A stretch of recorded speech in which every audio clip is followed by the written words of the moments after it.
Hey, y'all. Figured I was ready to go, so I might as well come in here and hang out with you guys and get this over with. How's everybody's Wednesday today? How's everybody's Wednesday? What y'all up to? Hopefully you guys are having a good day. Sorry, I gotta have chapstick on. Somebody asked me the other day what color I was wearing on my lips in one of my live streams. I was like, chapstick. Chapstick is all. You're at work. Hold on, let me go back up here. Hump day. It's Wednesday. Oh, I didn't even play the intro. Let's play the intro and then I'll say hello right quick. And we'll get going. We got a new character and some oldies, but not so goodies.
Hey, y'all.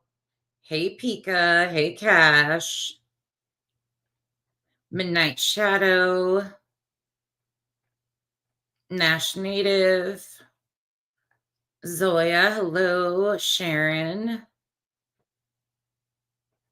The Doubtfire one. What are you talking about, Cash?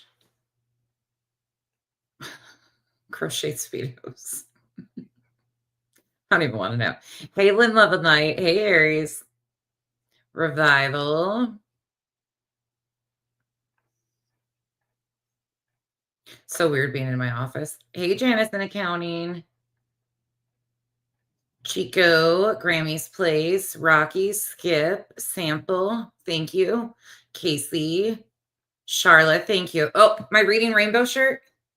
Take a look. It's in a book. How many of you remember that? Hey, BJ.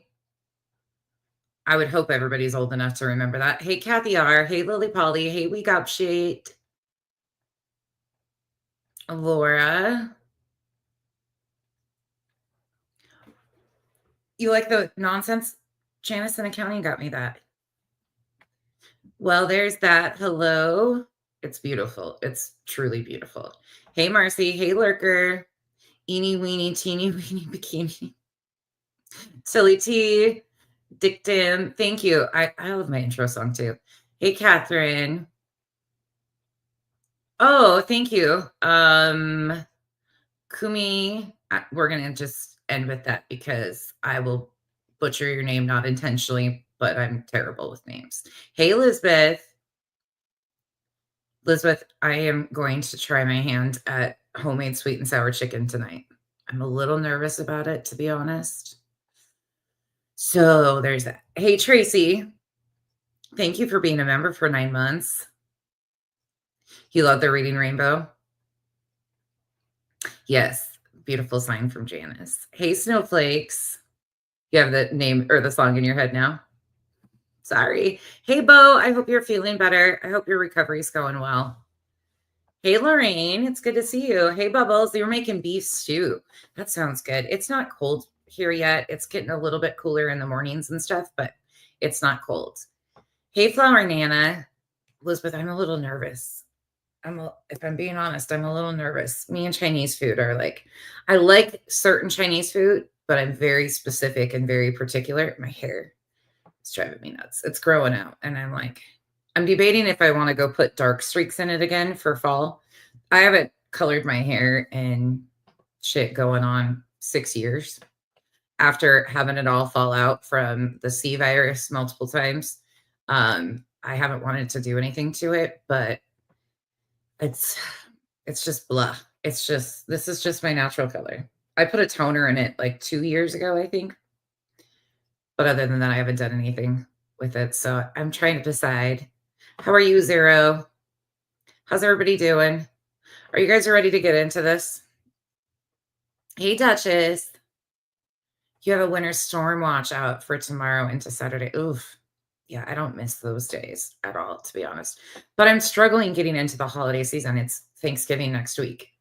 And I'm like, I don't know. We'll put our Christmas tree up next week. And I'm dreading that too because this cat, Whiskey, is an absolute terror.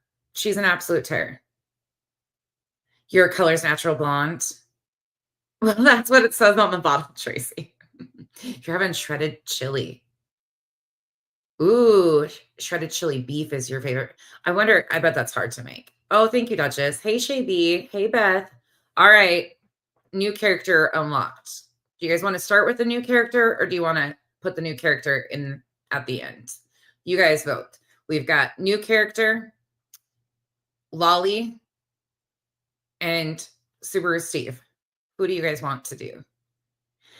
I know. I need to start doing. Oh, thank you, Eenie Weenie. You guys are really sweet. I like being in my office because I don't mind being on camera. I don't give a shit. Sometimes my facial expressions, it's probably best I'm not on camera because my face says it all. And I have chronic resting bitch face. Like, it's just what it is. Hey, Music City. Hey, Fit and Curvy. Hey, Cinda. New character. Okay. You got it. You guys got it. We'll start with new character first. Hey, Tammy. Steph. Everybody coming in. You don't know any of them, so it doesn't matter. Ooh, you're in for a treat. Okay, we're going to start with new character because he's not super long, and then we will get... Yes, it's one of my shirt deals I got. Hey, Diana. Rocky, not to my knowledge, no. Hey, Mrs. Mudda.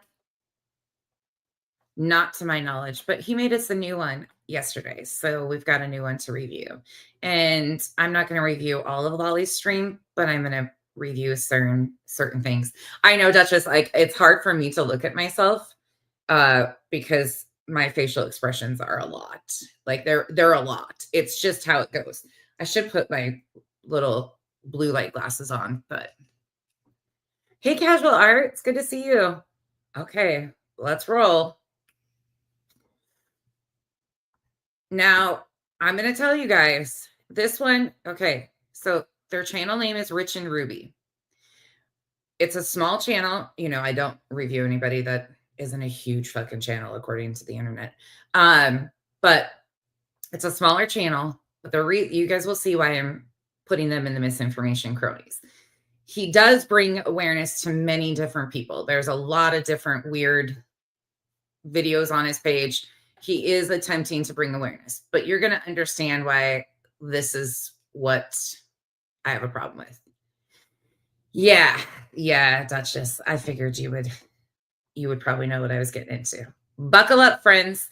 If you heard my end of my last stream, I think last night. Oh, by the way, too, just to set the record straight, because a lot of people, of course, if I don't specify like 100%, it leaves open for interpretation. I was not responding last night because of Dietz, Nunny, and Joneson.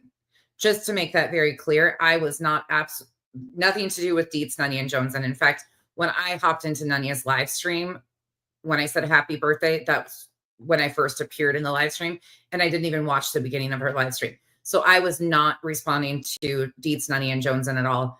There's been multiple other people, such as Flava, other people that have demanded that I call out Queen Bee publicly. And then there's also a lot of people behind the scenes that are running around in messages to each other in other places talking shit about, am I going to respond? Am I going to speak up? Am I going to have this take or anything like that? So, but it had absolutely nothing. I do not ever feel pressure from that group of girls. If they have something to say, they'll say it. But there's a lot of back and forth. Like, a lot of people think that they're instantly talking about me and then same thing happens with me. It's just kind of a back and forth. But no, I was not talking about them. So just to clarify, so everybody knows that. If I have questions for those guys, you guys, just so everybody's aware, or if I want to have a conversation, I just pick up the phone and text one of them. I can get a hold of Nunya at the drop of 2 seconds. So, I mean, if she's available. So there's that. If I have a question, I will go right to the source. Okay. Hey, Miss Lee, I love you. Hey, New Leaf. Hey, everybody coming in. But just to calm that down. Hey, KCG, Miss Britt, Cranky. Is Dexter behind me? Oh, yeah. Yep, they're both. Hold on. They're both behind me. They're both on their futon. Yes, they are both ready to go. I got this mat. You can see, put a mat under my chair. My whole office setup has changed, so it's really weird. I'm like sitting in this little corner over here, and I'm not really liking it too much. But there's that. Hey, Mimi07. Okay, I'm dreading this, you guys. You can tell I'm like dragging my feet. Hey, the truth. All right, let's go. I always dread new characters. Hey guys, how y'all doing today? It's Saturday. I'm so lost on my days. Yeah, Saturday morning. Me and Ruby are out and trying to, of course, get some answers or some clues, some tips, something, anything that will help any case. So I wanted to take a little bit of time this morning to come on, and I want to visit a little bit about. Well, hold on. First, let me say that this is, of course, my thoughts, my opinions, my theories, my speculations. If you get motion sickness, you might want to shut your camera off. Just warning in advance, because you're going to be, hey Ari, hey honey badger, you're going to be looking at the sky the entire time, and it bounces all over. Hey so if you get motion sickness, you might want to look away. And I am going to speed it up some, but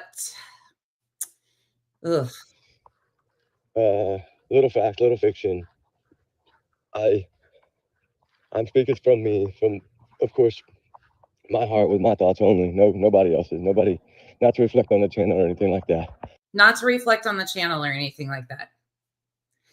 Has anybody heard of him before? Have any of you put a 1 in the chat if you've heard of Rich and Ruby? Has anybody heard of this guy before today? Let me know. I want to take a minute to talk a little bit about Sebastian Wayne Drake Rogers case. I know that lately it's been getting a little bit of stuff been going on, and I know that it's starting to get talked about a little bit more, it seems like, in the past 3 days, which is great. There seems like there's a bunch of new people joining in and on the searching and stuff, and that's... Sir, where have you been for the last 8 months? Just wondering. He just started his page recently, too. It's a new page within the last couple months. So there's that. That's great. I hope everybody keeps their searches private. I really do. For their safety and for the sake of their families and everybody that, friends, whoever. But it's always good to keep your stuff safe and keep yourself safe. And especially if you have a dog or anything with you, keep them safe. So I did want to come on. Because there's been these invisible threats the entire time, sir. Is that what you're talking about? And talk about a few things. I know that I've made a few videos on this, and I told y'all, we joined the case, and we did. Yeah, he's made a few. I'll show you a few more. We're doing our part. We're searching. We're doing the things that we need to do to try to help create tips or anything that it might help on. Creating tips. Another one that's going to create tips. That's always helpful. But I want to kind of touch a little bit on the social media part of it. I went back and did a little bit of research on some of the things that were talked about on channels and things like that. And he went back and researched by watching some channels. Any wonder where he watched? And the call-in stuff and, all this stuff that people have brought up. And I've heard a few things that I really didn't, I knew about them, but I really didn't know about them, if you know what I mean. Like, him being sprayed with water hoses and things like that. Okay, first and foremost, him being sprayed with a water hose. Rich, I hope you hear this, and I'm really hoping that you will do your research. And it seems to me that you really do want to help with these cases, but if you want to help with these cases, it's very important for the child's dignity to be factual about what you're doing. So, first and foremost, the spraying with the water hose was fabricated information by a fake neighbor that was then ran through on Brooks from Crime Lines and Lies channel, which was complete fabricated information. That neighbor is not, in fact, a neighbor. That neighbor, in fact, was a troll. All of the information that was given by that neighbor is non-existent. There is no evidence whatsoever of Sebastian ever being sprayed. Chris and Katie do not even own a power washer. Okay. You can see why we're reviewing this. And then hiding under a car and just so much stuff that's okay. And hiding under a car. Again, that was never confirmed to be Sebastian. There is no police reports that indicate that it was Sebastian hiding under a car. This is more misinformation that the internet picked up with from salacious details and has ran with it and turned it into a story. And you seem to want to help again. And if you're going to just spew misinformation, you're not helping, but you're hurting. Out there that, of course, we don't know how much of it's fact and how much of it's, fiction, of course, but it kind of creates people to form their own opinion and speculation. And that's what these kind of cases, when they go this long, that's what happens, because the longer it goes, like I always say. No, that's what's been happening from day number 5. In this case, is people have ran with wild speculation that is not based in fact. The more speculation that gets put out there. And you are doing that. You are putting out misinformation and wild speculation. Because everybody should have their own opinion. I agree with that 100%.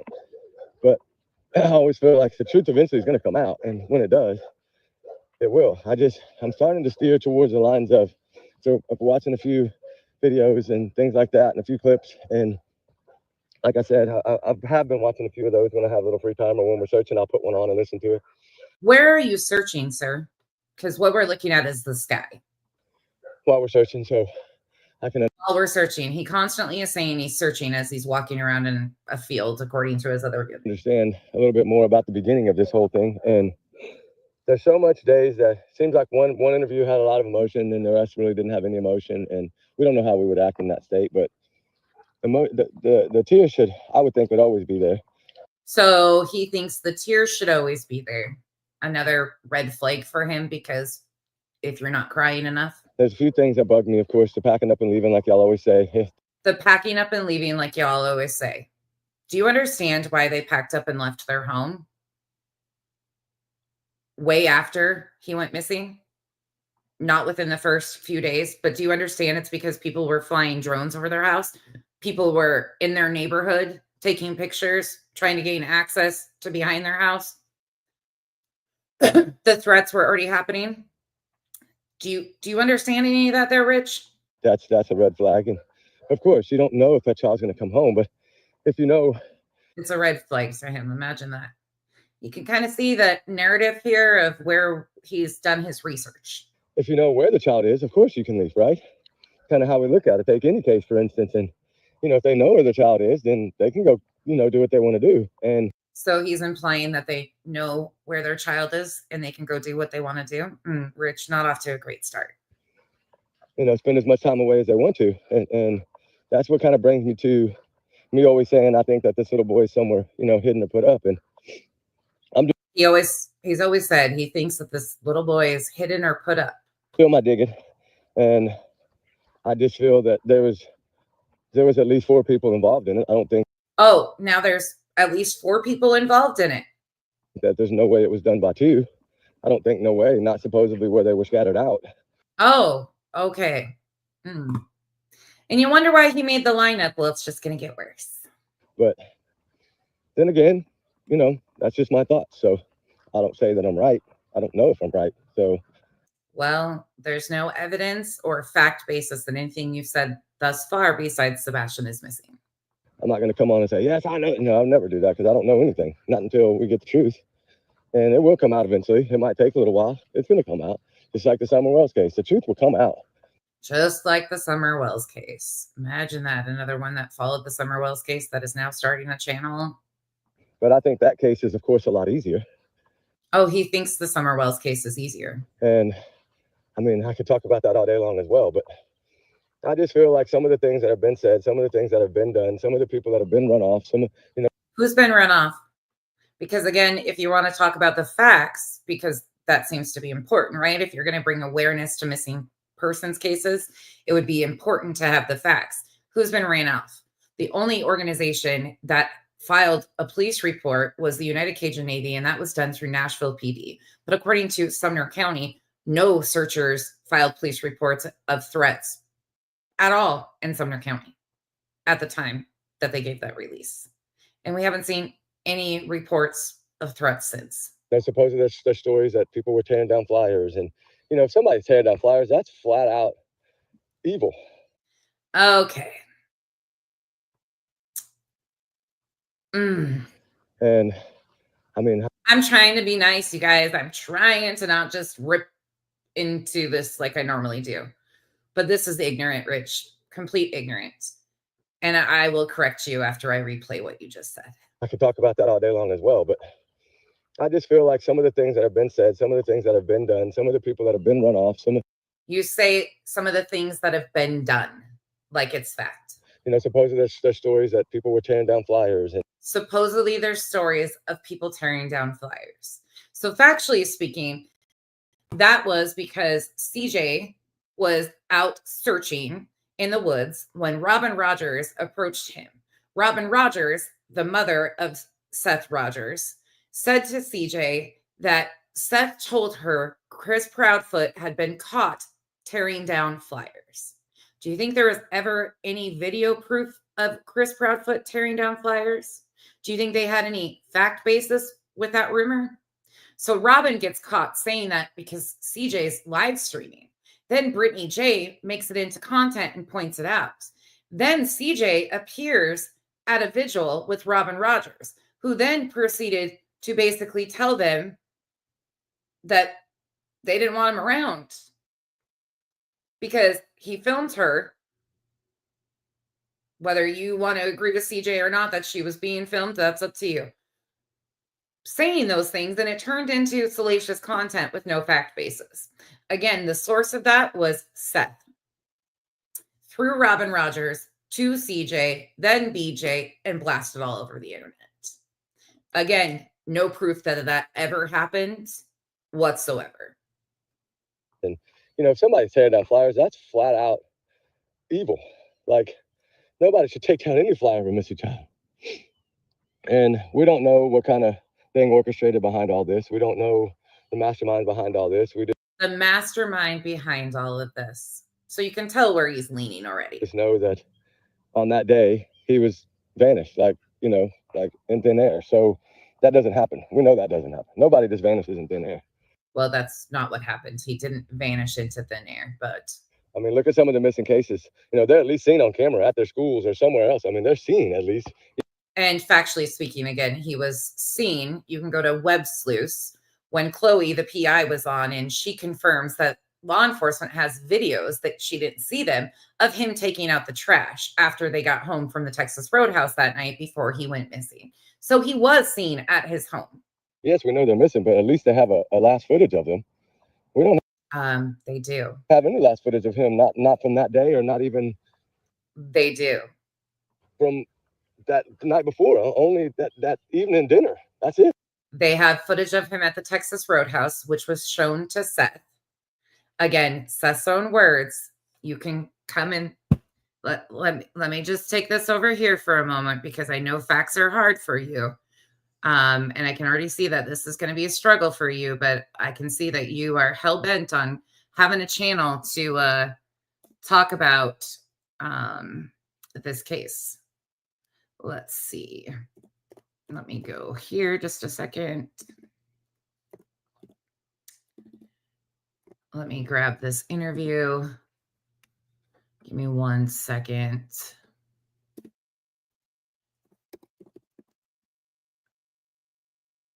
Okay, let's go up here.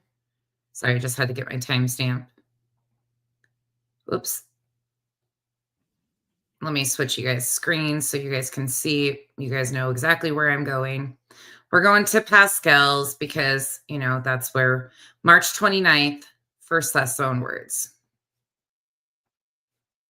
So go over there and help if you can, okay? And we will be talking about volunteers here in just a little bit as well, okay? Just to give you guys all a heads up if you want to get out there and help search for Sebastian. Now, you went there, you checked out this video, the full scope of this video. What we saw as regular people, okay, the people that are very passionate and really caring and that care about finding Sebastian, the footage that we saw was a cropped video up in the top right-hand corner of this very big, a much bigger picture. Yes, so sir. You saw day and night. What else was being said or talked about or shown to you with TBI? And they're talking about the video where Seth says that law enforcement told him those lights were a trash truck. They showed him daytime footage and nighttime footage. He talked about it in numerous interviews up to this point. Anyways, I'm not here to argue with you about what your thoughts are on the lights. I had requested video proof that my son was alive after I spoke to him on Thursday. Oh. What footage was that? They showed me footage of him leaving Texas Roadhouse and getting into his mama's vehicle. Oh, Rich, did you hear that? There's footage of him from the night. With her. Texas Roadhouse. So he was getting in a vehicle with Katie Proudfoot from eating at Texas Roadhouse, correct? Yes. Was Chris Proudfoot there No. in the footage? No. Chris was in Memphis. Chris was in Memphis. Oh, say it ain't so. Okay, so Chris was definitely in Memphis. Okay. But when you saw them leaving, were they with anybody? Were they alone? Just the two of them going into this car? Yeah. Okay. Quick question. Oh, so that's Rich, the video that you say doesn't exist, right? On top of, again, you can go to Web Sleuth's video and hear Chloe talk about how law enforcement has more video, and one specifically about him taking out the trash. Like, that's the only footage they have. And we haven't seen that footage, just, of course. This is a new character. His channel name is Rich and Ruby. The father, confirmed the footage, but we never saw it. I think there's been a few people that have talked. Yeah, multiple people have confirmed it beyond Seth. You just said there's no video. Why are you entitled to see anything? Again, there's a missing child. To the waitress and things like that and got information, which I think is wonderful. Anytime it's fresh like that, get in there and talk to anybody. I'm wondering if anybody talked to any of the people in the restaurants over by the campsites. I am curious about that. Did you not see any of the videos of law enforcement's response? Did you just bypass all of that in your research there, Rich? Pay attention to what he's about to say. And of course, if they're out there, reach out. You know what I'm saying? Like, I would like to know. That always helps. Kind of like in the Mia James case, I know y'all notice if y'all monitor the comments that one of her friends reached out to me. Oh, so somebody else on missing child case reached out to him in the comment section of his videos. Where do you think we're headed with this? Reminder, Sebastian is 15 years old. On a comment. And that's what really sparked the whole thing on the little Mia James case, is that a brave little girl and her age was able to reach out on a comment. That shows that little girl is brave. So a little girl that was friends with another missing child reached out to a no-name YouTuber in her comments section. Sounds real great. Yep, soon to be 16. To do that. That's wonderful. Because those little things sometimes make all the difference in the world. And no minor child at all with any information should be reaching out to a YouTuber, period. If anybody has anything in these cases, they should be reaching out to law enforcement, TBI, FBI, Sumner County, their local law enforcement, not some random strange person that takes videos of this guy walking around. And it's so great that she has friends that want to, are willing to be searching and looking for answers on social media to see if she's been found or to see if anything. And, when they reach out like that, it makes a huge difference. So, of course, I would love for anybody that was friends with Sebastian Rogers at school to reach out. Man. So he's asking for anybody that was friends with Sebastian Rogers at school to reach out. Sir, no. No. So, of course, I would love for anybody that was friends with Sebastian Rogers at school to reach out. Man, that would be great. I could get some more information. I feel like this case has done so many flip-flops and cartwheels and somersaults, and it's the drama and all that. It's just... So we are asking minor children, classmates of Sebastian's, to reach out to you. I've got a major problem with that. Yes, Beardy Mom, this is the guy. This is definitely not okay. Period. Point blank, end of story, Rich. No, you should be encouraging people to reach out to Sumner County. That's it. Absolutely not a no. CB owner, thank you for being a member for 8 months, and I hope you're having a great day. Yeah. Blondini, I would really hope not, but that just gave me the ick. What do you guys think about that? Does that give you the ick? Yeah, Brianna, I have a major problem with that. I really do. I have a major issue with that. And that's why he made the lineup. That right there is why he made the, I mean, nothing but misinformation in his video, period. But that right there is what was like, yeah, no, we're going to have a chat here, Rich. And Brianna, thank you for the support. You guys don't like it either? Yeah, I found it just to be a little alarming. These are minor children. Sebastian is 15 years old, soon to be 16. No classmates. And that's what he's specifically asking for, just in case anybody is confused. Hartley, thank you for being a member for 3 months. I'm going to rewind it so nobody is confused on what he is asking for. So, of course, I would love for anybody that was friends with Sebastian Rogers at school to reach out. Man, that would be great. I could get some more information. Man, that would be great. I could get some more information. Anybody that was friends with Sebastian.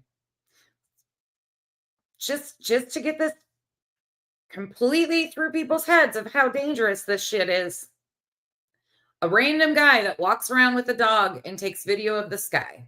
To see if she's been found or to see if anything. And, when they reach out like that, it makes a huge difference. So, of course, I would love for anybody that was friends with Sebastian Rogers at school to reach out. Man. He specifically says Sebastian Rogers at school.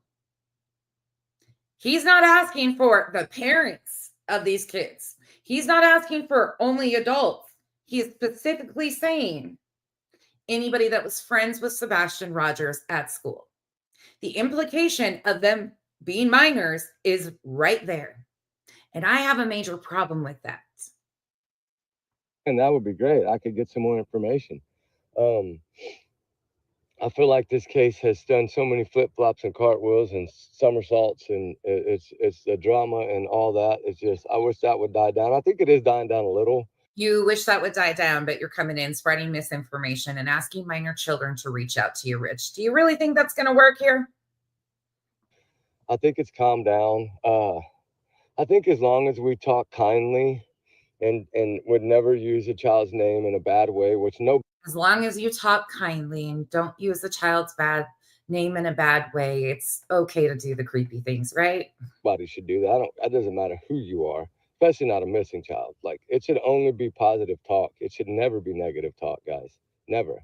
And no fighting in between and amongst each other, because if you're going to put misinformation out here, you're going to be corrected about it. That's just how the internet works. You put things out here publicly, and this is called a review and commentary on the misinformation that you are running with. You claimed you did your research, Rich, and here we are.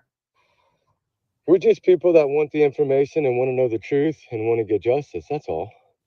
So the way to do that is to keep everything civil. And of course, we can say, all the parents are grieving and stuff, and we don't know how they're feeling inside their hearts. So we can't really judge that part of it.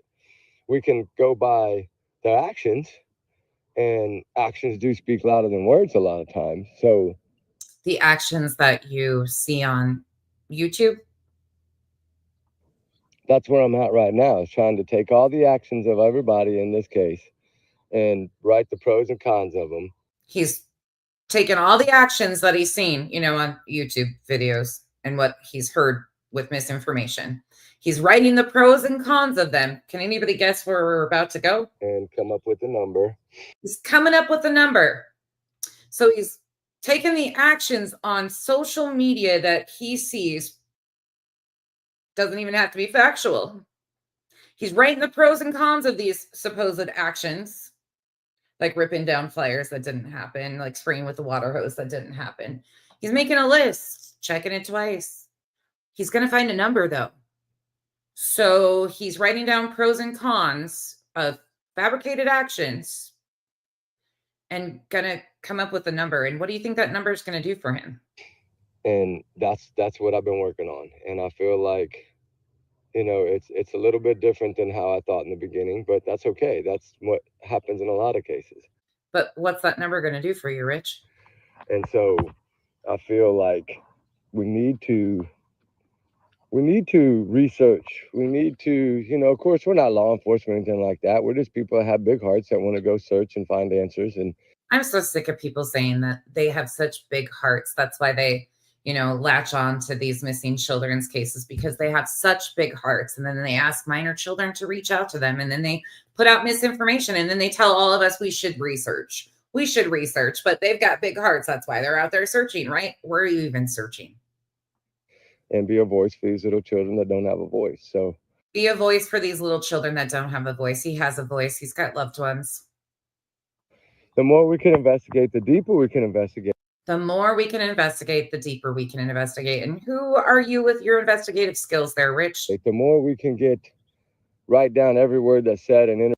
Oh, now we're to writing down every word that's said in interviews. And I know it takes time, but and then analyze it, and then look at some of the things with the people that do analyze and break down this stuff. Go back.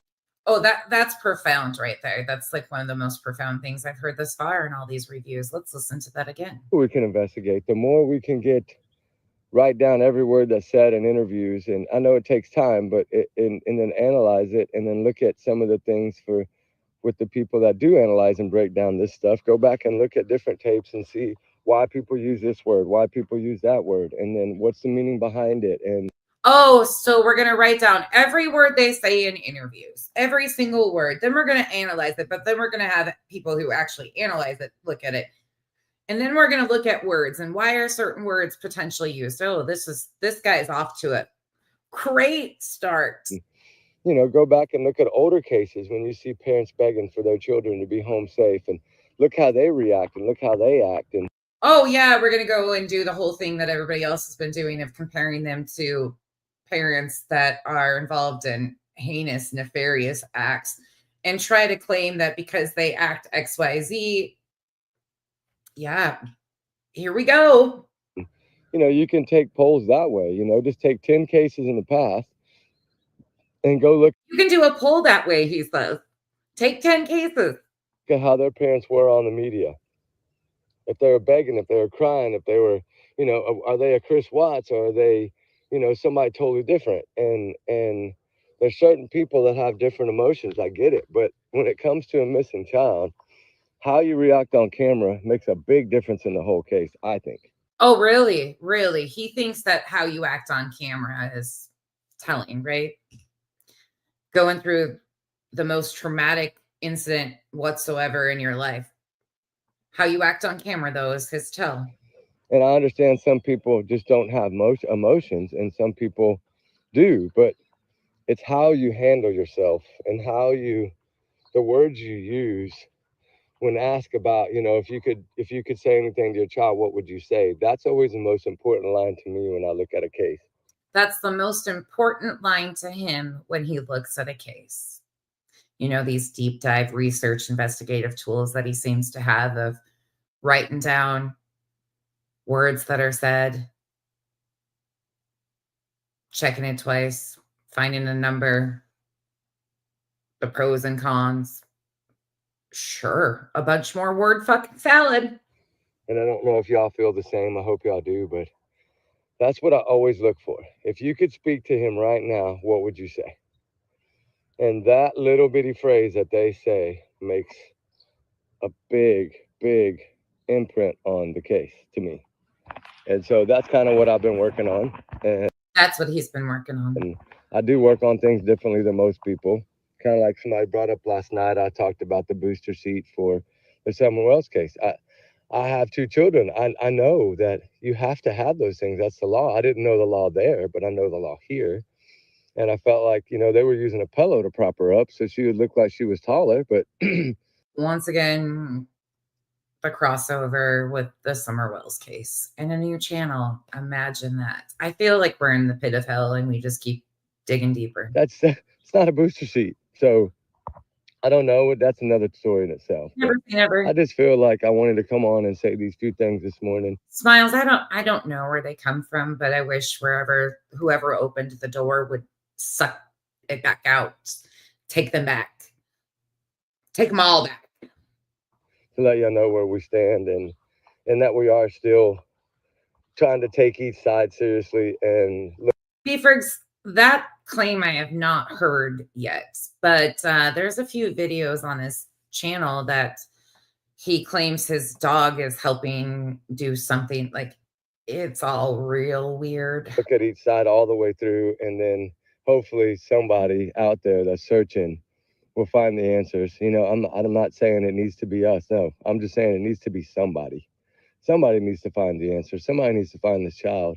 And whether he's in another state, whether he's in New York, whether he's in Alaska, whether he's in New York and in Philadelphia, like, we don't know where he is. Okay. All we know, all we can go by is look at the places people traveled. Look at the places people traveled. So the Bowersox going to Alaska on a pre-planned business trip makes sense, right? Around that case time. And then think about those areas and go after those areas, you know, not necessarily Tennessee. I mean, he might not be in Tennessee. I mean, a lot of people are thinking he's not. So we need to check all the areas that any family member went to within a week or two after he went missing, a week before, Law enforcement is going to have those things. Law enforcement. 2 weeks before, see if they made plans, see if they, I mean, we don't know. We could just speculate at this point. So, of course, guys, trigger warning. These are my thoughts. These are my theories. These are my opinions. And only mine, not to reflect on the channel or Ruby. Not to reflect on the channel or Ruby. Just loves to search for the little. Ruby's the dog, by the way. Kids, that's it. She just wants to bring justice home just like we do. So I just wanted to come on and say that. Of course, again, these are my thoughts, my opinions only, nobody else's. And I'm just learning a little more each day about this case as I read and watch videos and learning a little bit more misinformation. And learn little things that are facts, little things that are fiction, and start putting them all together on a notepad and seeing what the pros and cons are from everyone in the family and how everybody reacted in the beginning, how everyone reacted in the beginning. Everybody's reacting now. The behavior analyst, what the fuck? I didn't know. And it's usually, I always look at this as a way to understand. And if you look at people's language, a lot of times you can figure it out. And so that's why I go and do the linguistic. So much detailed on things that they say, kind of like what I said a while ago. If they ask them, if he could hear you now and you could say one thing to him, what do you say? To me, that's one of the most important things in every missing case. So I feel that shows character, that shows who you are as a parent or as a grandparent or whoever's doing the speech. So, all right, guys, anyway, we love y'all. We'll talk later. I'm sorry for rambling so much. We're out here moving around. I've been watching clips and I wanted to come on and just, whenever I build a bunch of thoughts up, I like to just get them out and let y'all hear them. You just like to spew misinformation? Gotcha. So, and ask minor children to reach out to you? Me and Ruby love y'all. We appreciate y'all every day. We appreciate all y'all's prayers and kind words. And we will talk on the next one. Remember, this is just my thoughts, my opinion, my theories, not to reflect on anyone else or the channel. Not to reflect on the channel, though. You heard that, right? Loud and clear. Let's take a look at another one. This is from a day ago. This is old Rich here from a day ago. Rich doesn't really show his face very often on camera. The thumbnail is his face in one of the pictures I found of him So there's that. Anybody need a timeout or a break already? Why do people attach themselves to this? Like, and do the most? Why would anybody ever think that it's okay to ask minor children to reach out to them? These are things that I will never understand. I will never fucking understand. All right, let's go.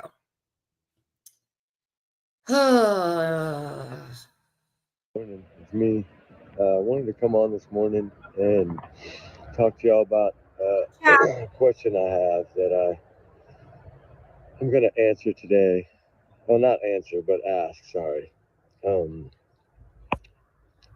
still trying to debate how to ask the question without shocking the world, but it is. He's still trying to figure out a way to ask his question without shocking the world. It's something that needs to be asked. I've been doing a lot of digging on this case, and I'm going to say trigger warning if needed. Of course, these are my thoughts, my opinion, my speculations. Little facts, little fiction, all involved in one big ball. And I want to reflect on the Sebastian Wayne Drake Rogers case. Little boy's been missing for so long, it needs to be found, needs to be brought home. And I feel like one question I could ask might make a huge, huge, huge difference in the case. And oh, he's got the one question, y'all. Buckle up. He's got the one question that could make a huge, not just a little, a huge difference in this case. I want to ask that question in a kind way and see if I can get the answer that we all want. And as we all know, that, of course, Seth Rogers took. I gotta go smoke because this one, if you have the high blood pressure, it's about to go up. It's not bad enough that he's asking for minor children to reach out to him with information on Sebastian, but now he thinks that this is going to be groundbreaking. The test from the Nancy Grace show that she set up, which was basically like an FBI guy that gives tests, right, nationwide. And they're in every state. I did find out, talking to him yesterday, that they have one in Clarksville, Tennessee. And I want to see if the other parents and step-parents and step-grandparents are willing to do the same. I want to know, are they willing to shut some of this stuff up and go ahead and let me set it up and them take it? That's what I want to know. So I don't know, of course, how they'll respond to that. Nobody does. But I know it'd be one way for them to step up to the plate. And do you understand what he's asking them to do? So he's reached out to somebody in Clarksville, Tennessee, to see if they could give them a polygraph test. Rich, did you know that the TBI has given Katie and Chris polygraph tests and Seth took 2 through Nancy Grace? So what exactly do you think that your little setup polygraph test would give you?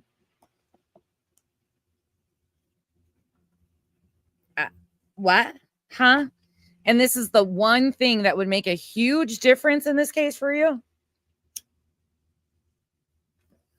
Rich, did you know that Robin Rogers is the one that confirmed that they all took polygraph tests?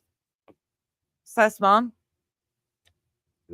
Try to stop a lot of the haters and a lot of the hating and focus more on the search itself.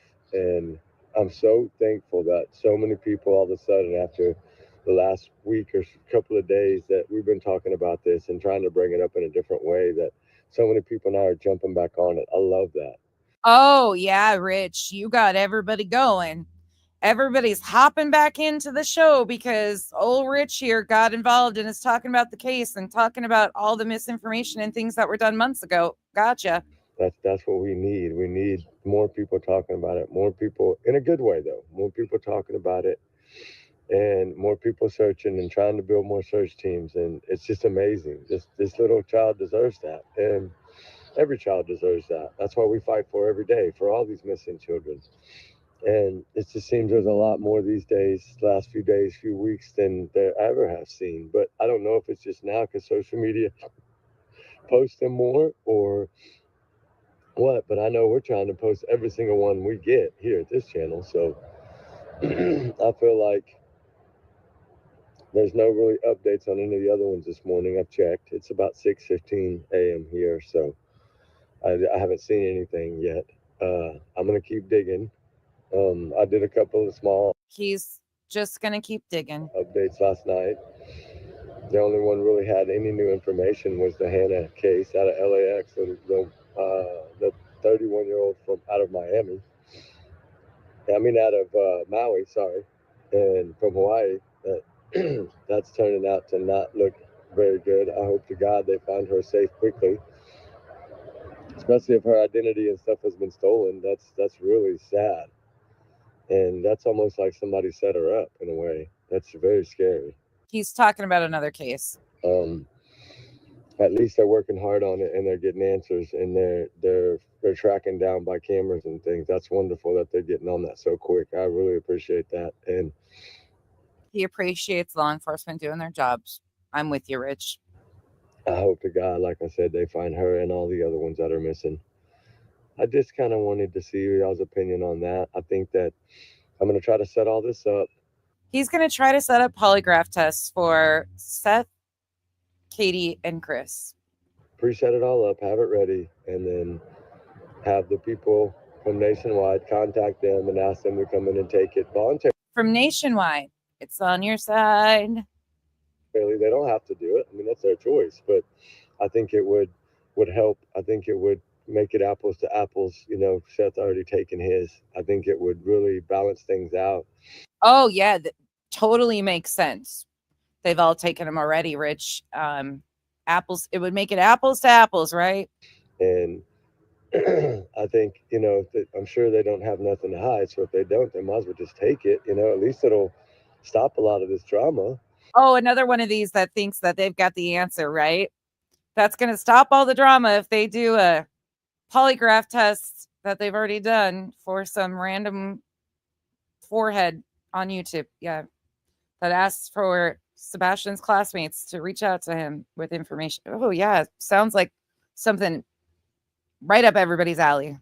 And I think it's one easy way to do it. And just to, go take it, get it done. So I just wanted to come on and talk a little bit about that this morning. I don't have much yet. We've been out a little bit searching this morning, and we're going to go back out again in a minute. We got some other things we got to go do, but I had to come take a break for a minute and get a few things together.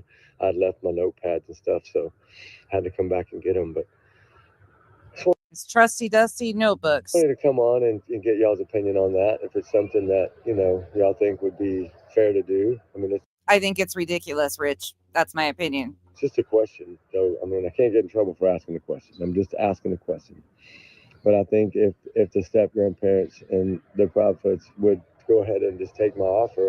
Oh, the step-grandparents now, too. He wants the step-grandparents to take a TBI polygraph test. Not just the Proudfoots, but the Bowersocks, too. He wants them to take it because that would make it apples to apples.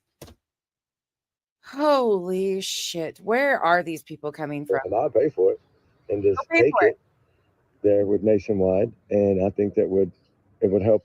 I think it would help the pressure that's on them. I don't take. They already took them through the TBI.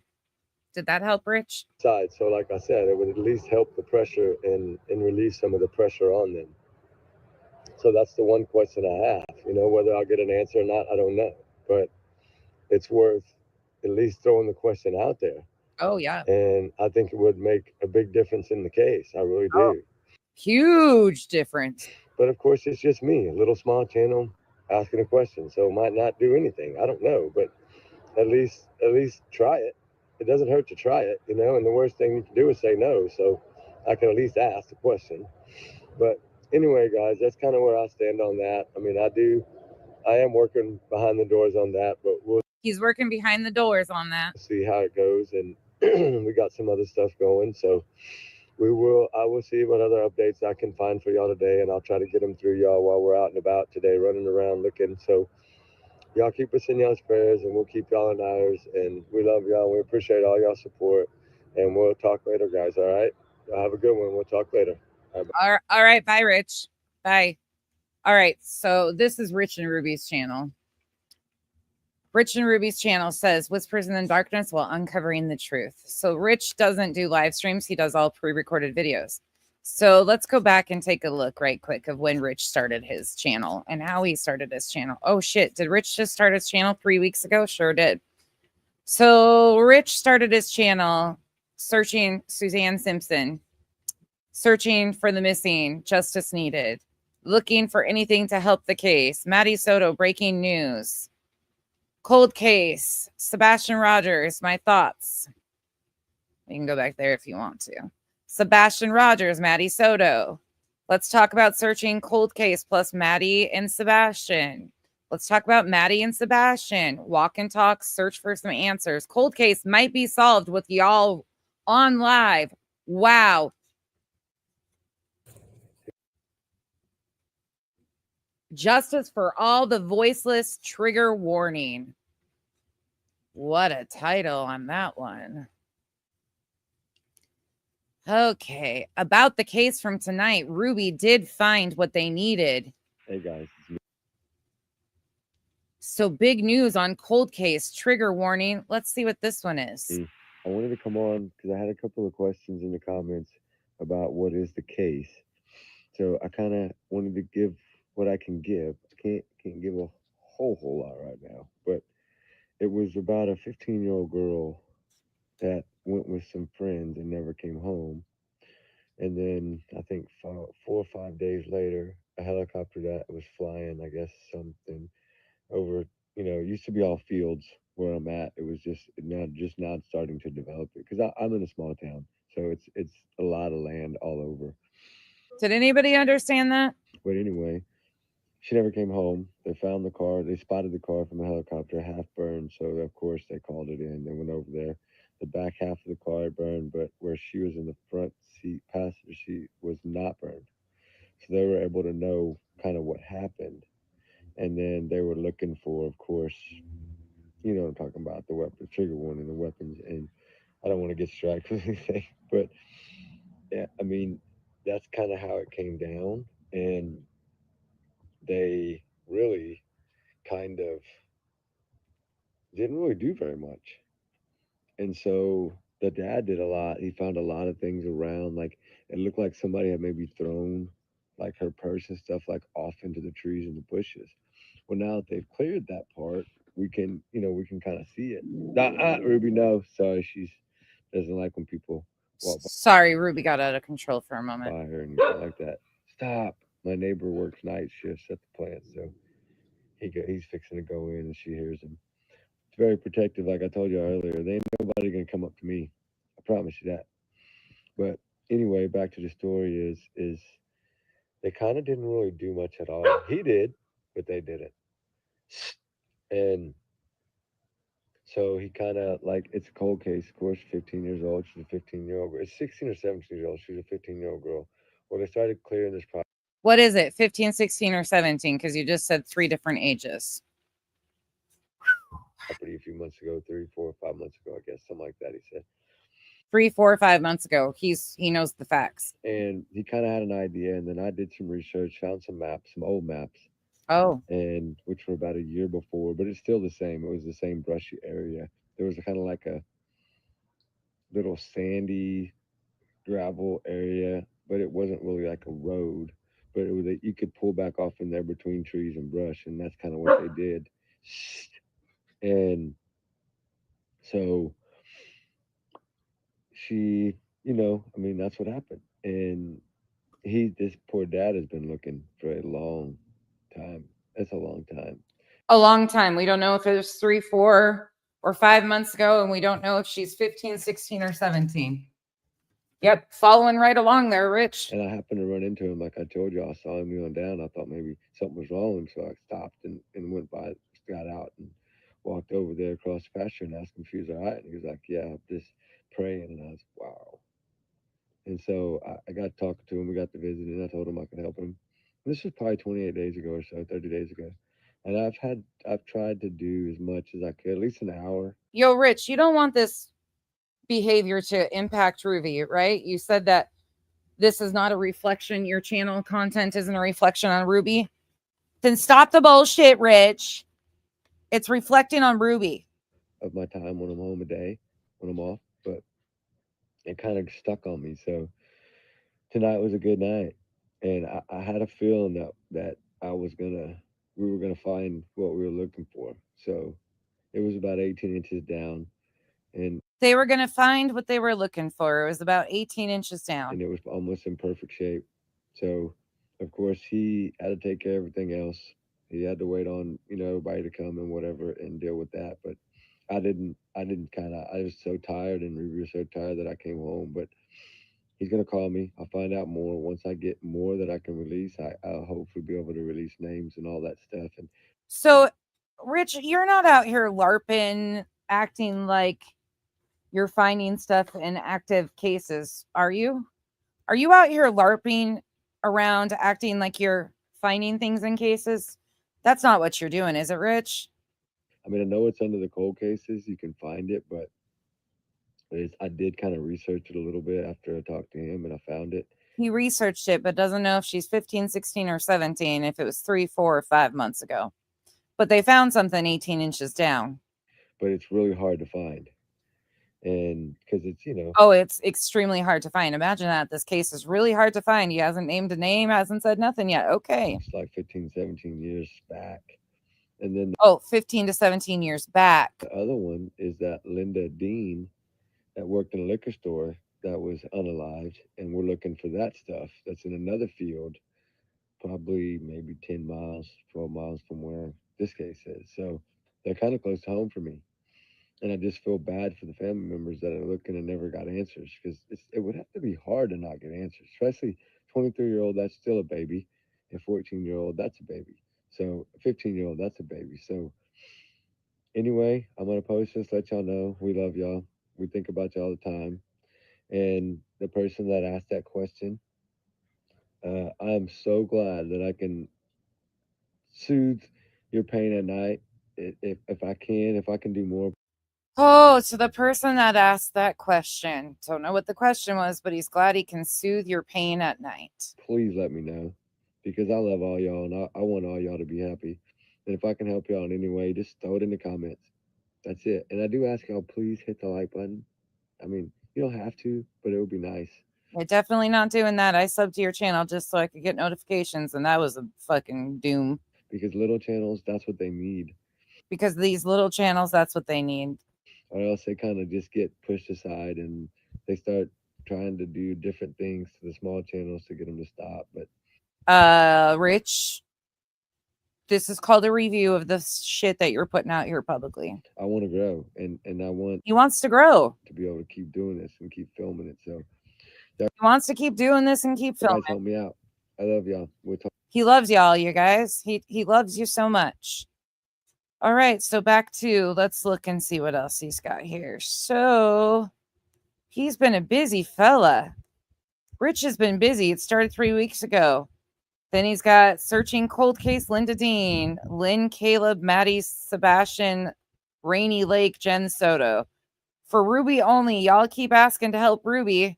So Hey, what up, guys? It's late. I'm fixing to shut it in, but a lot of people are asking. They want to support Ruby, help Ruby, and I'm trying to figure out. 5 people are asking to help and support Ruby. Say it ain't so.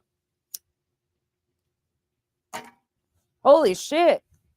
A way to compromise, because y'all know that I don't want to profit off this channel in any way, but he doesn't want to profit off this channel. He just wants to grow. I'm gonna post a little thing for Ruby if y'all want to, give Ruby, but it's just for Ruby. It's for whatever. Like, I buy her a lot of stuff, so she doesn't really need a lot. But I know people are asking, and people are saying, please, please, please. So I'm gonna post this little, like a little scan account that's like I opened for my daughter a long time ago when she first, about 2 years ago, when she first, I think maybe 2 years ago, when she first went off to college, because she kept losing her bank card that I had for her on my account, and not always have to cancel and get new cards. So I opened this new account, it's like a Chime app account. So we had 2 cards, so I could just put some on there from my bank, and then she would be able to use it. You know what I mean? That's kind of Yeah, it totally makes what sense. parents do. And if she wouldn't have kept losing the Wells Fargo card, then I wouldn't have done it that way. But it was easier for me to do it, because if she lost it, I could just stop it and then, fix it, and then turn it back on. So I'm gonna post it in this little comment section after this, because I don't know how else to post it. I'm still new, and I'm not monetized, so I don't have all the extra stuff where I can do it, but I'm not gonna post anything for me. It's just for Ruby, guys. So Just for Ruby, guys. if y'all want to give to her, I'm gonna post it in after this little video, guys. So we love all y'all support and all y'all's help. Thank y'all so very much. We love y'all, and I'm glad the journey, and I'm glad y'all are with us. Stay strong and fight for justice and voices and everything else, guys. Thank y'all so much. All right. All right, Rich. It's been a long day already.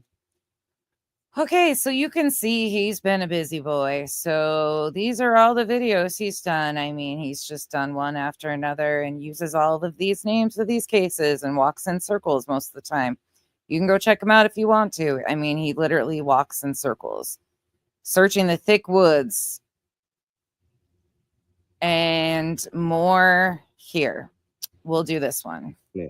I'm so sorry you're hurting the way you are. Me. Don't ask me. Don't. You got another you got four-headed eyeballs this time. I'll turn closed captioning on. I got something to talk about a little bit here for a second.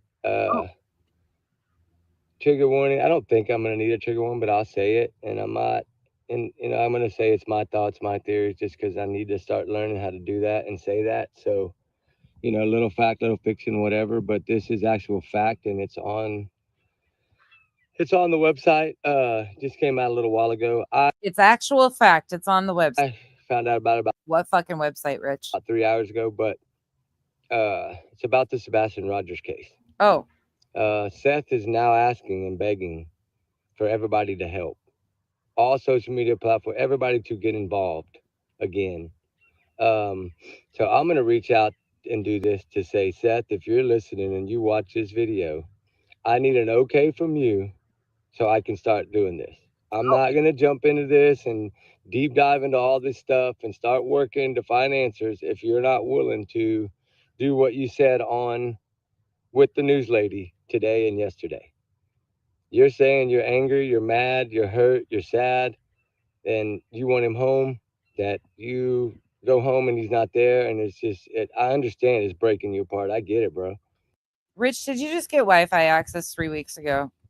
All I'm asking is that you come out, and if you use your channel or if you email me or whatever, I'll help you, and I'll help you. I don't mind helping you. Every kid deserves justice. Every kid. So I know a lot of people are scared. They're scared you're going to go after them. They're scared you're going to strike them. They're scared you're going to, whatever happened in the past is a past to me. I don't look at that, bro. I don't look at that. So what I'm saying to you is, if you want my help, I know I'm small, but I can really help. And I am on the ground. I'm an on the ground search person with a dog. I will come and I will help you. He's an on the ground search person with a dog. I just need to know that you're on my. You get Ruby's okay to post this? Aside for this, like you're, putting out that you, social media and all the drama that happened, you want to put past that, look past that. So if that's fact, then my email is here, Facebook, Twitter. I don't get on them, but I have somebody that checks them for me. So reach out to me some way, somehow, if you want to do. Oh, he's got a team. He's got somebody that checks his emails. That's how important this guy is. How did I not know that? Gosh damn, Rich, you should have told me to begin with that you were this important. FaceTime, or if you want to do whatever you want to do, I'll visit with you. Just reach out to me. And if you reach out to me and let me know that you're serious about this and you want me to help you, I'll help you, man. I'm serious. I believe that every case deserves 150%. You can watch any of my videos. It'll show you. He's got 50% to give too. Do you think he's got 150 PPP to give? I don't care how hot it is, how cold it is, how thick the brush is, how thin the brush is, how many thorns, how many snakes, how many spiders. I believe I can fly. I believe. Why did that song just pop in my fucking head? I don't know. I've lost all fucking the rest of the brain cells that I once had. I'm gonna go. So do me a favor and reach out to me and let me know. You can get a hold of me. I know you know how. So you get a hold of me yourself. I know you know how. I know you can reach out to me. I know you know how. Sir? Nobody else, you, Seth Rogers, get a hold of me. And I would guarantee you I'll help you. I would never turn anybody down. That's not me. So oh my God, he is like the neighbor in Home Improvement. But I loved the neighbor in Home Improvement. I don't love this guy. I kind of wanted to come on and make this little video, so I know it's going to find you somehow, some way. I feel so bad for you. I do. I can't imagine what you're feeling. I don't want to imagine. I cannot imagine, honestly. This is Rich. The channel's Rich and Ruby. Ruby's his dog. But none of this is a reflection on Ruby. Nothing that he puts out here should reflect on Ruby. Ruby's an innocent bystander. To hear you say that statement of you feel like there's no way possible you're going to allow your son to be discarded like a piece of trash. That's a dad. I respect. So I'm here, and I know my whole group, our whole little channel, I know will be behind you too. Oh, his group, his little channel. I know we can. I'm not saying we're gonna 100% figure it out, but you know what? We can give it. Heal the world, make it a better place for you and for I've lost it. These people do this to me. All. And I know that you know the area. I'm so glad you did your visual in Clarksville, your little town. I'm so glad. That looks like a beautiful Liberty Park there. It looks beautiful. I'm glad you did that. I think everything you've done as far as the photos and everything of your son, that it's wonderful to see him smiling all the time. So see if we can't make that happen again. I know a lot of people want to talk about it, but they're scared. They're scared that you're going to hit them with the season assist, or you're going to. I love the closed captioning. Season and an assist.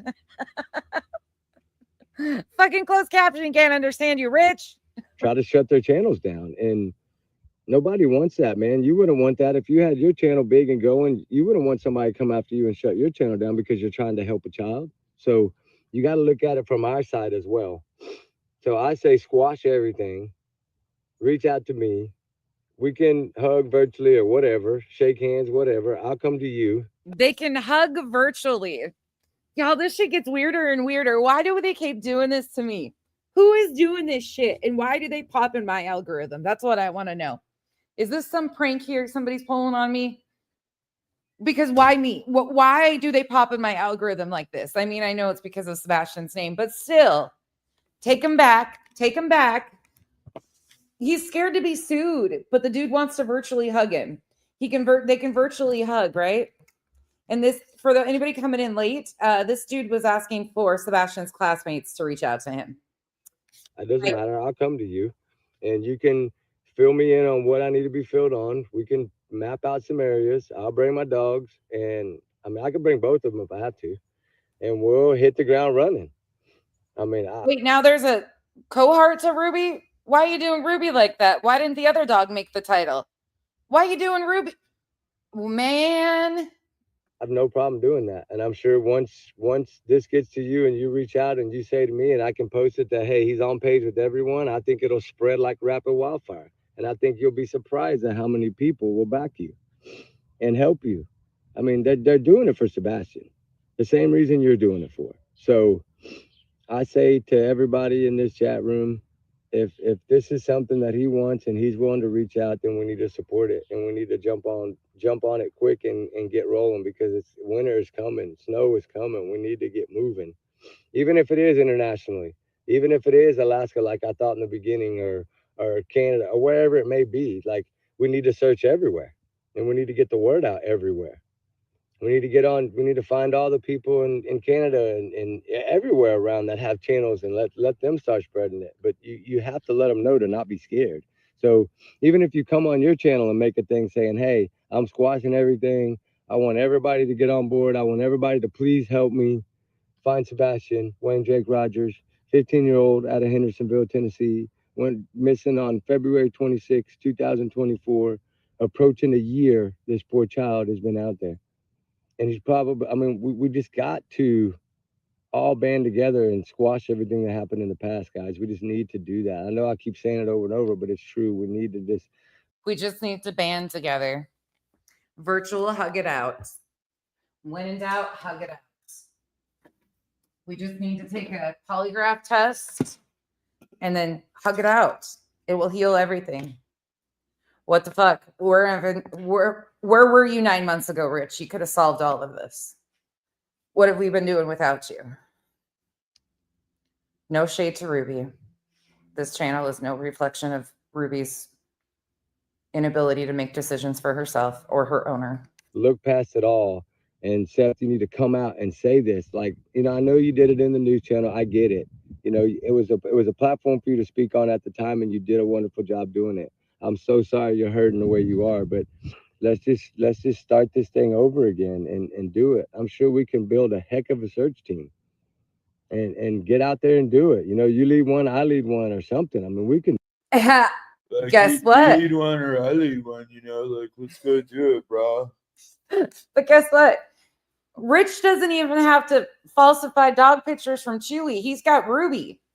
Ruby can just pose in different angles, and he's got another dog too, I guess. No name dog. We don't know. That dog's not important enough to make the title of the channel. But yeah, we can start this all over. We can have 2 search teams. Hey, Jennifer. If any of you cuss me tonight, I'll be virtual hugging you. And we're going to hug it out. Thor, So, you and I could do a lot better than this fucking guy. what about Cash? Fuck no. Cash would fuck everything up. Thor and I could hop in his truck and drive around and do way more than this fucking moron. What? Not talk circles? Do it. But just let me know how you feel about it. I read everything you said word for word. I feel that your heart is hurting. I feel that you are wanting. He's read everything Seth has said word for word. Did that fall in the pros or the cons? And what number did that get you? I'm just wondering. Kisses, Cash. Help now. I feel that you're willing to drop all the past stuff, squash it, and redo this. And I don't know. Alma, thank you so much for the gifted memberships. Y'all, if you got a gifted membership, please thank Alma in the comments. Thank you. I might be looked at like a dummy for saying that, you're going to forget about it. But I really, truly think that you've gotten past all that and you're ready to rock and roll. So, bro, you're ready to rock and roll. There is nothing, let me say this once again. There is nothing funny about this child being missing. That is not funny. There is no humor in the fact that Sebastian is still missing and there's no answers. And all of the parents, in my opinion, are hurting. But these clowns that continue to come into these cases and milk them and do shit like this are absolutely laughable. It is dangerous, especially when you're asking minor children to reach out to you. It is ignorant and it's embarrassing. The dignity of the child is being stripped over and over again by grown-ass adults who continue to make poor choices like this and channel build off of this person's name, off of this missing child. Reach out somehow, some way. There's emails, there's Twitter, there's Facebook. It's all over the channel. I know this is going to get to you somehow. I'll try to send an email as well and clip this to it so you can watch it if you don't watch it here or somewhere else. But let me know. I'll be waiting. So, guys, I just wanted to come on and do that. I think that Seth deserves that. I think that Sebastian deserves that. And I think we need to figure this out and get rolling on it and forget about all the past dilemma and drama, because this is a child involved. Even if you don't forgive it for Seth. Sir, I think he knows it's his child. Or for whatever may have caused the problems. It's Sebastian needs us. So that's what it's about. And I think that's what we need to do, guys. All right. I just wanted to come on and say that. Can we just from now on refer to Rich as Wilson? I mean, I don't want to disrespect Wilson like that, but I feel maybe no, let's not do that. Never mind. Can we find a nickname for him though? Like, but he does have the Wilson vibes with the forehead. I didn't say anything really. I don't think that needs a trigger warning or anything, but you know, this is how I feel. This is my thoughts from reading what you posted, Seth Rogers, and I feel for you, bro. I do. So reach out. I'm ready. Let's do this. And Wilson is perfect. Okay, it's settled. It's Wilson. We can disrespect Home Improvement. It's not on the airways anymore. All right, guys. Well, I love y'all. I hope y'all support me on this. I think that he loves you all so much. Virtual hugs. Virtual hugs. We can hug it out through the internet. Virtual hugs. y'all will. I think y'all want this child found, and it's about the child. So I think it's time to take a couple of days to investigate this case and get on it. I just need the okay, other than the way he already did it yesterday and today. Oh. So I think I just need confirmation from him personally that he's willing to do it. So then I will hit the ground running on it. I don't have no problem doing that. And I know that I would actually pay to see you run. I might send Ruby a treat if you did a video of you running, Rich. That might be more entertainment than this. Everybody's scared to talk about it, but hopefully now, after what he said and everybody goes and reads it, they can realize that they can talk about it. That I think he's past that point of trying to silence people. I think now it's about what the fuck are you talking about that you read of his? Getting it back out there where it needs to be. So, all right, guys, y'all let me know y'all's opinion. Y'all let me know if y'all want to join in and do it, if we should do it. No, we should not do it. And no, I'm not joining in on doing anything. We're not doing nothing. We get the okay. So y'all let me know in the comments. All right, guys. We love y'all. Me and Ruby love y'all. We appreciate everything, all y'all's kind words. And Ruby, my heart goes out to you. And let me know how y'all feel about this. It's really, I want to know how y'all feel. All right, guys. I feel bad for Ruby right now. Dogs can't pick their owners. And some of them get stuck with people like this. And I just feel really bad about that. But you can see just today in the last 21 hours, he has done 1, 2, 3, 4, 5, 6, 7, 8, 9, 10. 10 videos in the last 21 hours. 10 videos in the last 21 hours. Now, again, awareness is amazing. If you're bringing awareness, factual awareness to missing persons, cold cases, I have no problem with it. But this shit is out of hand because that's not what he's doing. So in 21 hours, he's done 20 or 10 videos. And it just gets weirder and weirder as it goes. But we're going to switch gears because we have more to talk about. Subaru Steve came back with us for an update. It's Tuesday, friends. You know where we're headed. Did he get his AARP sponsorship yet? Nope, but he's on Duchess's bus to the moon. Duchess gets Steve. Sorry, Duchess. I'm handing him off. Thank you for sticking with me through this unbearable new character. At least I got to give it to 5D. Okay, I got to give it to 5D. At least she had good graphics, like the Where's Waldo, the putting Betty with Trump, those things. Like at least 5D had something of visual interest. Rich gives us forehead. That's about the most entertaining part of Rich. All right, Subaru Steve is going to slide us on into the lollipop. So let's see what Subaru Steve is up to this week. Hey, good morning. How are you all today? Or good afternoon, good evening, whatever the case may be. Did you see that Subaru Steve has a book behind him? A one-way ticket to Mars Madness. He's a best-selling author in his own head. I got to remember to get anti-glare on my next pair of glasses, don't I? Yeah, I do. But listen, folks, maybe if I try it this way, I don't know. It's going to bug the crap out of me. So I'm just going to get going in this. Today, welcome to The Shocking Truth. Today, what is today? November 19th, 2024. Let me raise this. It was my mama's birthday yesterday. So maybe that'll make a difference when we go up and down. I don't know. I'm going to just give it I'm just going to get moving here. Today on The Shocking Truth, I am going to talk to, in fact, right now, I am talking to Chris Proudfoot. Oh, this one's specifically addressed to Chris Proudfoot. Oh, this is going to be informative or not. Chris, I'm talking to you, so listen up. You're going to want to hear this whole thing. Oh, I'll try to do it rather quickly.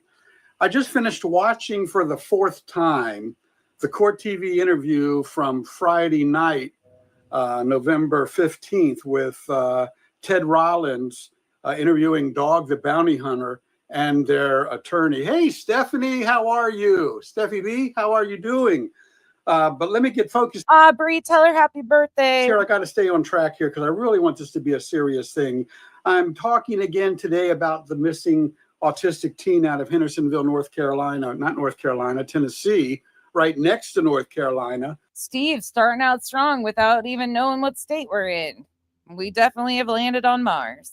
See, this case has gone from Hendersonville, Tennessee, into North Carolina, into Oregon, into New York, into... How did it go to North Carolina, Steve? How did we end up there? That's one state I have not heard mentioned. Who knows where else? Pretty soon it'll be with me on my way to Mars, trying to Oh, Steve's on his way to Mars. find out where this young man is. But the interview with, was it Ted Rollins and Dog that played, I was just blown away by this. I have total respect for Dog the Bounty Hunter now. Oh, shit.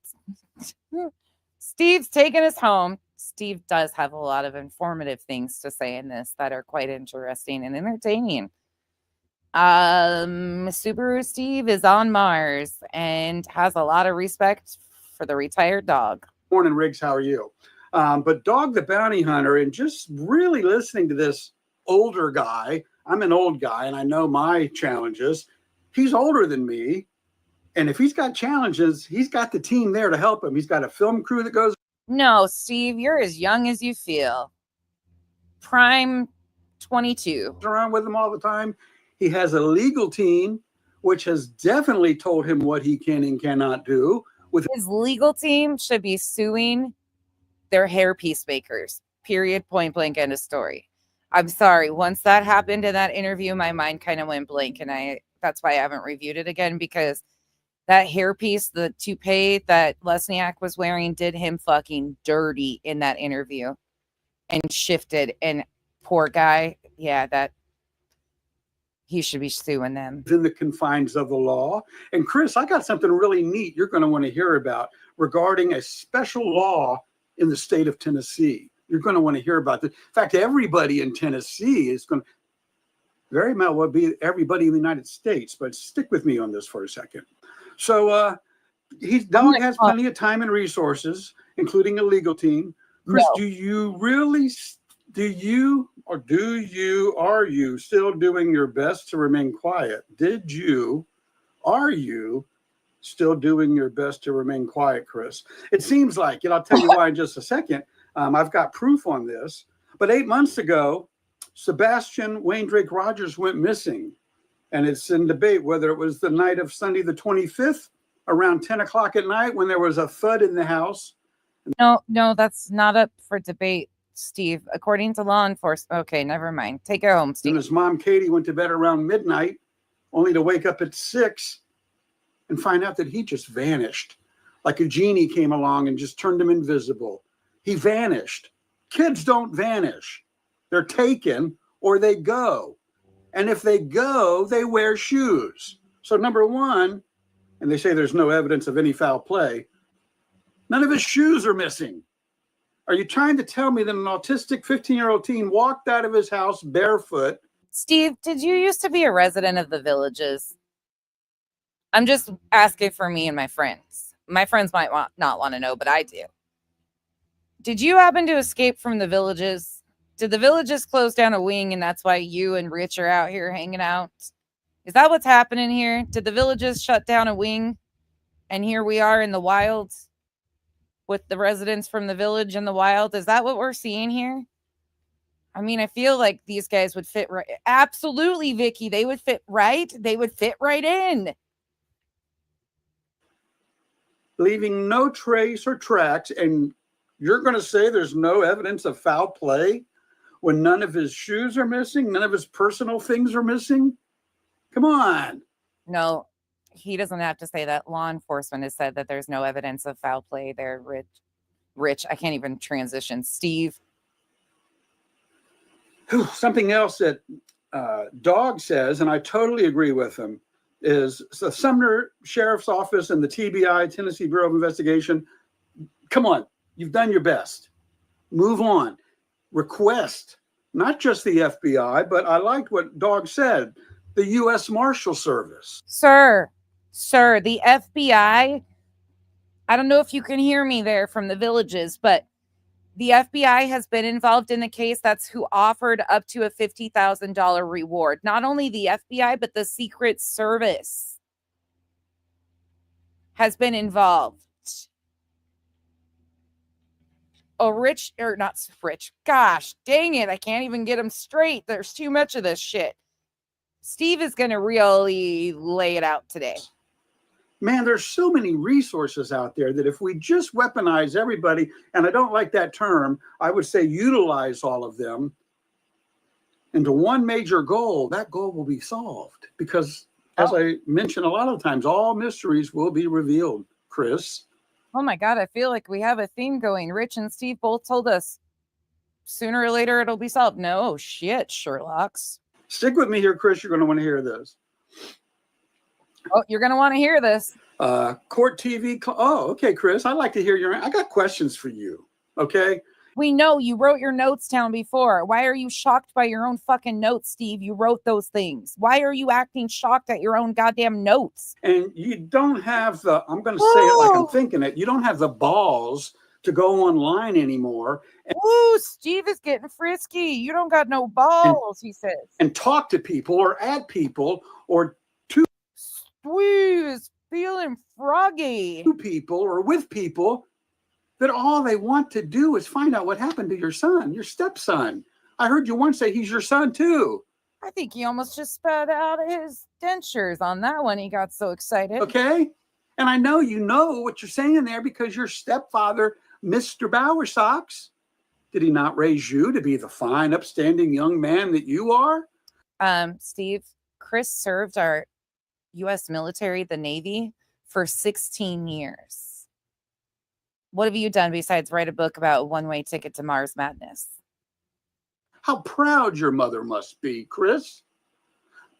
I mean, did you drag them into this too? Are they now complicit in this?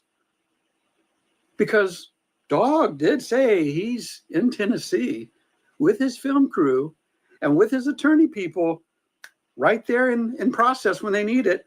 Steve, Dog was in Tennessee for a wedding of his child's. And he's in Tennessee about to talk to the weakest link. Chris, who's the weakest link? Why are you calling Dog the Bounty Hunter's children the weakest links? I'm just asking, are you talking about his current wife? Which one? Why are you calling these people that you don't even know? That's a little rude there, Steve, to call these people the weakest link.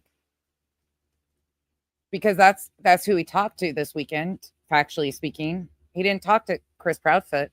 In your little circle of influence, if it's not you, if you really think you're the strongest link, buddy, you are the weakest link. And the longer you wait, you're going to be sadly disappointed when you see like... this guy definitely still has antennas with tinfoil around him for his TV. What was it? The DeSoto mother that got immunity, Stephen Stearns killing her daughter because she said, oh, I'm trying to sleep. Go sleep with my daughter. Just go lay in there with her. You've been sleeping with her for years. She just turned 13. Just go in there and go to sleep. And he kills her. And are you okay, Steve? She gets immunity.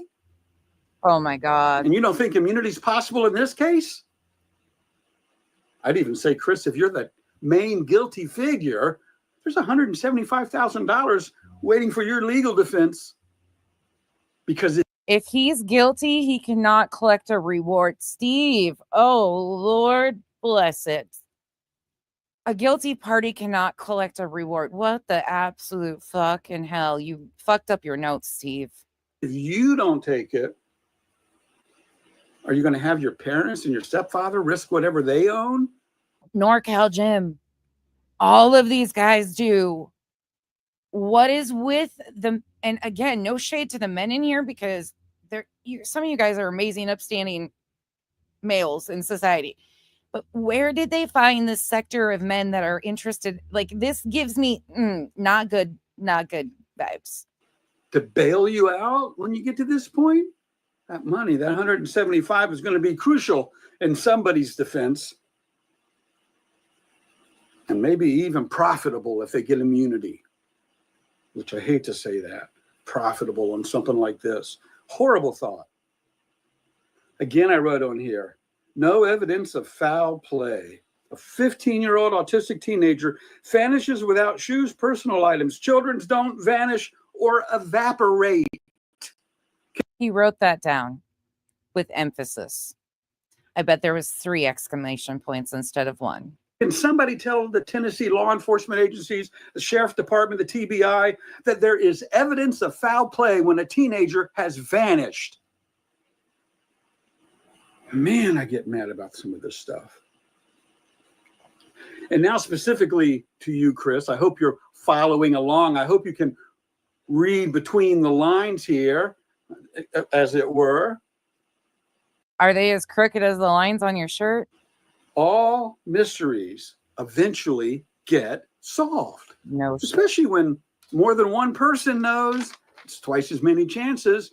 If 4 people know, just do the math, because exponentially it will get bigger and bigger. Eventually, somebody who knows something will tell another person, and they're going to go, oh my God, I'm just as guilty now. I better hold my hand up. I better speak up. I better reach out to the FBI or Dog the Bounty Hunter's tip line. I better do something before Chris does. That greedy bastard. I don't know you, Chris. I don't know if you're a greedy bastard or not. You know, I should have started out with my disclaimer. What I'm doing is not for entertainment purposes. Oh, this isn't for entertainment purposes. Then what the fuck is it for, Steve? So all of you other creators out there that go, oh no, this is just for entertainment purposes. It's just my opinions, yada, yada, yada. Well, you know what? This is not for entertainment purposes. Yes, NorCal Jim. Yes. Subaru Steve got 5.5K views on this video. Yes, they're getting views. And people are running around with this bullshit. Just wait, it gets epically worse. I am not trying to entertain you on Tuesdays. Trying to keep Sebastian Wayne, Drake, Rogers. Stitching, I have a gift, okay? I guess some people say they have mediumships. Some people say they're psychics. I have the ability of finding the psychos. Well, they find me. They pop in my algorithm, okay? I don't know. I've been trying to figure it out. As you can see, I have an attraction. There's some sort of thing with me with the weirdest mofos on the internet. It's a gift. It's a gift I wish I could return. But here we are for all of our entertainment. Name out there. And on Tuesdays, that's my day. I've chosen it. I've committed to going on the Shocking Truth every Tuesday until we know what happened to Sebastian Wayne Drake Rogers, and we know who's guilty in it, and we know who found out during the process, and all of those people are held accountable. So Steve's telling us that every Wednesday we'll be here talking about Steve. Okay. $175,000 reward. Guys. What are you waiting for? To get to 200,000? $250,000? What if the other person decides this is enough money? That's funny that you asked that, because the other day, you know what it popped up in my feed? Long haul truck drivers. No shit. I know more about Peterbilts and Kenworths than I ever needed to know whatsoever. I actually looked at Kyle and showed him some of the videos and was like, okay, I think we figured out what we're doing in retirement to travel the country. You're going to become a long haul truck driver. We just got to decide if we want a Peterbilt or a Kenworth. Don't ask me how I get here, okay? I watch pimple popping videos, and this is what appears, all right? That's what I do in my spare time. We're just here, and we're all in it together. Thank you for taking this ride with me. Oh, by the way, Chris, I would hope you're aware that the state of Tennessee does allow lethal injection, which does mean the death penalty. Katie, could you imagine that? Having them juices put into your arms like your son might have felt. Somebody needs to come get Grandpa. This is going to be a long fucking series with Steve on Wednesdays. Subdued or taken I guess it'll be properly titled Wacko Wednesdays. Out or vanishing or evaporating. He disappeared. Tennessee has a death penalty. No, I'm not. This is what he's getting. Just wait. This isn't even the worst part yet. We're not there. Out of your fucking mind, old man. He can't hear you. Maybe he can. Maybe he will.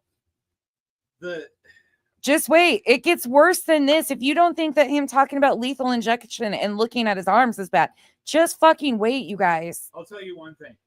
If one of our kids went missing and this motherfucker I'd be in jail. was on the internet, there would be a hole in the desert with this old motherfucker in there, because this is fucking bullshit, calling out parents that have been cleared by law enforcement. There's no fucking rhyme or reason to be calling out shit like this on the internet. Sit back and shut up, old man. There, Kyle's with us. And it's going to get worse, babe. Just hold on to your horses. Or your knickers. Lethal injection for those who deserve it. And meanwhile, law enforcement has stated that Chris and Katie have been fully cooperative and their stories have been vetted. But because people sell salacious stories on the internet, these people think they're entitled to do this. He even wrote notes to remember his script of this. Can you say defamation or slander? Little horses, I can operate locomotives. I could probably figure out how to operate a Peterbilt. I was just telling him about. As long as it's automatic. I can double clutch that shit. Ask Thor. Was that not what I was showing you the other day? Yeah. That's in my. I'm not even shitting you guys. I'm not making this up. I went to Kyle and I was like, I don't even know what the hell is happening here. But now I have all this long haul truck driver shit in my algorithm. It just happens. It's the weirdest experience ever. Yep. Immunity for he or she who speaks first. All you got to do is ask for it. All you got to do is ask for immunity, according to Steve. You guys buckle up. It's going to get worse and you're going to be fuming. I told you your blood pressure was going to go up. It's going to skyrocket. What can they say? Yes or no? They're going to say, well, tell us what you know. And no. I'm not going to talk until I know I got immunity. You see how that works? And in the process, you ask for the reward because you're about to break the case wide open. Mr. Bowersocks. Ms. Bowersocks. Mr. Proudfoot, Mrs. Proudfoot, or any of the 4 prior Mrs. Proudfoots. Chris, I want to ask you this too. Why are your neighbors still reporting that you called Sebastian a retard in your driveway and he fell on the ground crying? Steve, ask yourself why that story didn't come out and why there's no proof of that story existing. Why did that story come out months later and there's no video evidence or any neighbors that actually lived there that claimed to have heard that story or knew about that story until 8 months later? And then it came out of TikTok Tony in a comment section of Clutch Those Pearls and then was continued on to BJ's channel. Why would that happen? This is what happens when grandparents can't get off fucking Facebook. This old man No. is sitting in his retirement home, reading Facebook and saying, God damn, they're eating the cats and dogs in Springfield. Oh, yeah, you're thinking, oh, he's a teenager. He's a baby. He's got to learn how to... He's autistic. He's not a man yet. He's not really a fully grown 15-year-old yet. And you're treating him like an animal? Yeah, isn't that interesting how all these people are really comfortable saying that word? Shame on you. Shame on you. And if I'm wrong, tell me I'm wrong. Tell the world that we're wrong if we're wrong. Because if you don't, your silence is proving your guilt more than anything else you could do deliberately. It's been 8 months, Chris. What you're doing is not working. You're gaining weight. Katie's gaining weight. You're hiding. We don't even know if they're actually gaining weight. And people fluctuate weight as is. Stress, cortisol levels. Like, hello. But we don't know. There's some angled pictures of what? Like, seriously, the bullshit. Oh, it's gonna get worse. I hate to say that, but it gets worse. And I saved the worst for last, if that even is a thing today. Sulking, you're running around, always looking and wondering, are they looking at us? Why not come out of this like a hero, like somebody who says, you know what, I made a mistake and I want to make it right and do the honest, good thing. You might be surprised. Isn't it time you do something different, Chris? Dog the bounty hunter, man. He's in Tennessee right now. He was there for a wedding, Steve. And this is the most ignorant bullshit you're about to hear of the day. And here's what I can tell you about, Chris, regarding Tennessee having one of the best laws, I think, in the world, really. And for those of you who did not see this broadcast, it's the Court TV broadcast from November 15 with Ted Rollins and Dog the Bounty Hunter. But Dog says that Tennessee has what's known as the citizen's right to arrest the law. Anybody have a guess of where we're headed with this shit? Hey, everybody coming in. This is Subaru Steve. If you just joined, you might want to rewind later and go check out our new friend, Rich and Ruby, aka Wilson. There's a whole lot of forehead that goes on in those videos and some wild shit of asking minors to reach out to him. So there's that if you missed the beginning. But this is Subaru Steve. Subaru Steve takes us on a journey to Mars every Tuesday. This is what he's going to be doing for the rest of his life until Sebastian's case is solved. Subaru Steve makes notes and a script to read off of. And what he's about to say upcoming is probably not going to shock you if you've been here this far. And I want everybody in Tennessee to know this right now. If you see Chris or Katie running around in Hendersonville or Tennessee, don't go vigilante on anybody. Don't go vigilante on him if you see Chris or Katie. However, if you have proof and you know they're guilty. Law enforcement doesn't have evidence of even foul play. But if you do, if you have the proof and you know they're guilty, just wait for what Steve's going to encourage. And 5.5K subs watched this shit. And tell me this isn't getting dangerous for the parents of a missing child where there's no evidence that they did anything to harm their child. You can detain them and hold them until the law officers can come and Mirandaize them. You know what I'm saying? And transport them. Dog cannot read them their Miranda rights, and he cannot transport. As a citizen, right? As a citizen, he cannot read them their Miranda or transport. But he can, and he even said it in his own words, he can go boots in the door in once he has the evidence he needs. And where's the evidence, Steve? If there's evidence of that, it should be turned over to law enforcement. I'm going to play that again so everybody can understand the severity and how dangerous this rhetoric is. This is extremely dangerous. These are parents of a missing child. There is no proof that they are involved in the child's disappearance. There's no evidence of foul play. It's an awareness case, not even a true crime case at this point in time. There's up to a $50,000 reward offered by the FBI. According to law enforcement, their stories have been vetted.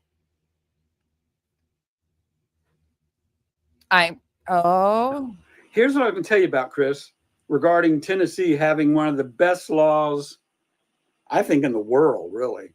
And for those of you who did not see this broadcast, it's the Court TV broadcast from November 15 with Ted Rollins and Dog the Bounty Hunter. But Dog says that Tennessee has what's known as the citizen's right to arrest the law. And I want everybody in Tennessee to know this right now. If you see Chris or Katie running around. I hope you also know that they also have the right to carry and protect their homes. Castle Doctor. So you break into somebody's home and you are encouraging people, if they see them out in public, if they have proof, you're encouraging that. Just a reminder there, Steve. Down in Hendersonville or Tennessee. Don't go vigilante on anybody. However, if you have proof and you know they're guilty, you can detain them and hold them until the law officers can come and Mirandaize them. You know what I'm saying? And transport them. Dog cannot read them their Miranda rights, and he cannot transport. All right, Kyle's got it. All right, listen here, you old fuck. Babe, don't be ageist. Sorry, dumb shit. This is the kind of action that leads to psychopaths standing out in front of grieving parents' homes. Because you got idiots like this on the internet that believe anything they read and they want to push a narrative for views. Well, maybe you should look at your old buddy Alex Jones and what happened to him calling the parents of Sandy Hook crisis actors. He lost his whole empire. He got morons like Betty to stand outside victims' homes. Oh, just wait. And call them crisis actors. I can't even fucking talk straight. This guy's got me so fucking pissed off right now. I know your blood pressure went up. Oh. Just wait. Here it goes. He's going to tell you more. As a Poor Kyle is like, Kyle is becoming me with these cases. citizen, right?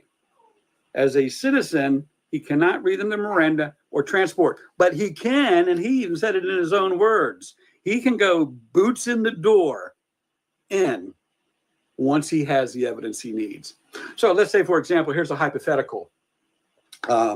Janie decides to talk and points fingers at, well, we'll just say Chris and Katie. And instead of Janie, we'll say Julie or Joanne. I mean, anybody. This is complete incitement. Right? They decide to talk and they go, you know what? Katie told me that Chris and her did this and that he is really there. So any random person with salacious rumors is what he's encouraging here. And at that point, because she's on the dog tip line, and dog then talks to Janie, Joanne, or whoever you are, and you've convinced him that you really know, he can go kick their door in and take them down right then. And this man is saying this publicly. You know what the great thing is? I think it's even better is he travels with a camera crew. So all of the internet world, all of those of us who've been trying to keep this alive and help dead dogs lie. Find Sebastian and keep him alive. We'll all see it go down. That's not how any of this works, by the way. Most of you know that. I don't have to tell you that. That's not how this citizen's arrest thing. But this is what Dog incited by saying what he did on court TV. I hope you understand the trickle-down effect, most of you do, of what is happening in these cases. And excuse the passion from Kyle today, but he's just had it. He sat by and watched all the same shit we have. And this is dangerous. Completely dangerous. And Dog started this by what he said on court TV, and people like this are running with it. 5,500 people watched this video of Steve's that he just posted yesterday. 5,500 people watched this. And you, who actually held your hand up first and said, I'm sorry, I'm guilty in this. I don't want to go to jail. Give me immunity and I'll tell you everything. Give me the $175,000 so I can pay money to whatever money needs to go. And that doesn't work like that. To prevent this sort of thing from happening again. He wrote a book, One Way Ticket to Mars Madness. Do you see it in the background? First one who speaks, sleeps. Everybody else gonna be up all night. Lethal injections. Well, lethal injections versus paroled in 20 years. There's something else to think about. What? If you got the death penalty, you'll most certainly be dead in 20 years. But if your immunity keeps you from getting the death penalty, you could be paroled possibly in 20 years. There are so many elements to this. Don't listen to any one person. Don't listen to just me. I don't know everything about anything. I said that right. That's obvious. But I know a little bit about a lot of things. No, you don't. Comes by living 67 years, right? You just incited ridiculousness, but go on. So wonder what else he's got in his notes for us today. Wrapping this up, Dog is secretly conversing with the weakest link in Tennessee. No, he was there for a wedding of his child. Why are you calling his children the weakest links? You feel me there? So if you're guilty and you're not in Tennessee, oh, you got some worrying to do, some more worrying to do. I like to say, I hope you have a good night's rest tonight, but I don't think you can have a good night's rest until you find out who Dog is really talking to. Because you know what? It's going to be done in secret. It's going to be done privately. It's going to be done in a manner that the person speaking, will benefit the most from. Because all of you other people out there with knowledge of what's going on will be held accountable, if not in criminal law, in civil law. So families like the Bauer Soxes or Proudfoots, they could lose their properties. Oh, really? For what? For what? Because some random weirdo on YouTube deems them guilty of something that law enforcement has no evidence of? Sure, Steve. Civil court. Take us home, Steve. Folks, that's the shocking truth as I see it today. I hope you find some value in what I'm doing. I would challenge everybody. Do you guys find value in what Steve is doing? Yes or no? Do you find value in what Steve is doing? Or is it harmful and dangerous? And who do you think he's going to give a shout out to in the end? Probably won't shock you. I've got Tuesdays covered. If you're a once a week person or you're doing so many other things in your day-to-day life, can you just give 15 minutes? What am I at? The 16-minute mark right now. 16 minutes once a week to keep this young man's name out in social media. And on behalf of Betty the Bullhorn, on behalf of Betty the Bullhorn. Say it ain't so. Say it ain't so. Betty the Bullhorn. Bets, you might want to get your friends that are inciting people here. I don't know if this is considered third party. I don't know if you've talked to this guy. I don't know if this guy is your friend. But in his head, you are. anytime somebody goes down with a cease and desist or stalking or whatever, 10 more of us are to stand up. Oh, 10 more Steves are going to stand up. Steve, you're sitting. Okay. So you'll hear from me every day for the rest of my life. That's a commitment I make. Now, every day, not just Tuesdays. You said you had Tuesdays covered. Now it's every day. Which is it, Steve? Which, don't go off your nose. As long as I'm physically, technically, mentally capable and able. And physically, technically, mentally, I think that ship sailed there, Steve. this morning, I still am. Y'all have a great day. Keep hope always. Love the name there. I'll talk to y'all later. High five and out. Catch me tomorrow for middle of the week. Hump Day Wednesday. The Soxes are rich. Oh, they're going to get richer, I think. Have a good one. High five. The Soxes are rich. They're going to get richer. And out. I am. Me. Who? Me? No, you. Him. Who? Them? No. Subaru Steve. Oh. Why do all of them have such cringe endings too?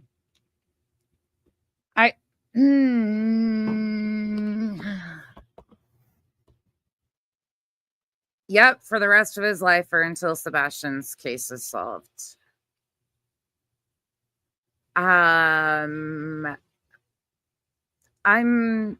These two have kind of drained my brain, but we've got one more.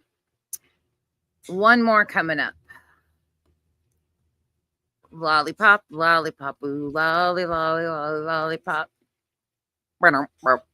Okay, so this is Beautifully Broken. Loli, Beautifully Broken. If you have been here for a while, you've seen that I've reviewed her previously.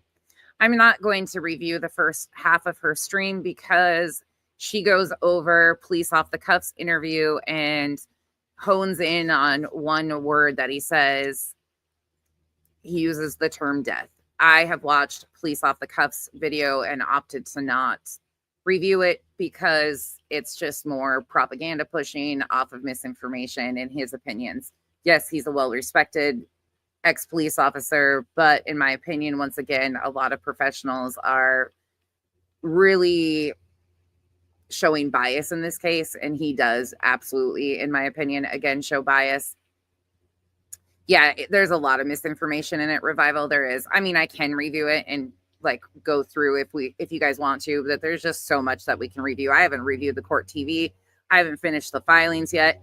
There's more people, unbelievably so. There's more people like this out here. It just keeps going. And for some reason, the last week and a half has really amped up again, and people are coming out of the woodworks. 5D has been on a posting spree and posted like 5-10 new videos the last 2 days. Like, it's just crazy. So we're going to start at the end of her review of Police Off the Cuff. And this is why I'm starting here. You guys will see. Buckle up, friends. And no, I do not like Loli at all, because if you watched the previous review of her where she completely smears Katie, makes an implication that Katie could have been pregnant. Somebody in comment section says something about should be just stitched shut. They are disgusting. Disgusting reviews. She is quite an interesting one. And I try not to bring her back very often, but this one I couldn't be silent on. Hello to everybody coming in. Bye, Electro. Thank y'all for joining us. Mike, this was not Duty Ron. This was Mr. Cannon. Yes, I booted myself, Annabella. So, like I said, he did a good job putting this all together. A few things were not quite exact on point, but the story he gave us is 100% fact. What the parents said was so, and that's incorrect. What police off the cuff said was not factual all the way through. He got some things right, some incorrect. on point. That's our main focus. And yes, he did say Sebastian's death. Probably twisted his belt. It could have been a mis word. He could have used the wrong word. It could have been whatever, several things. And guys, that word could very well be a part of Sebastian's case. But we don't know. We don't know. But he did pause before he said it. Sure. As if to emphasize that word.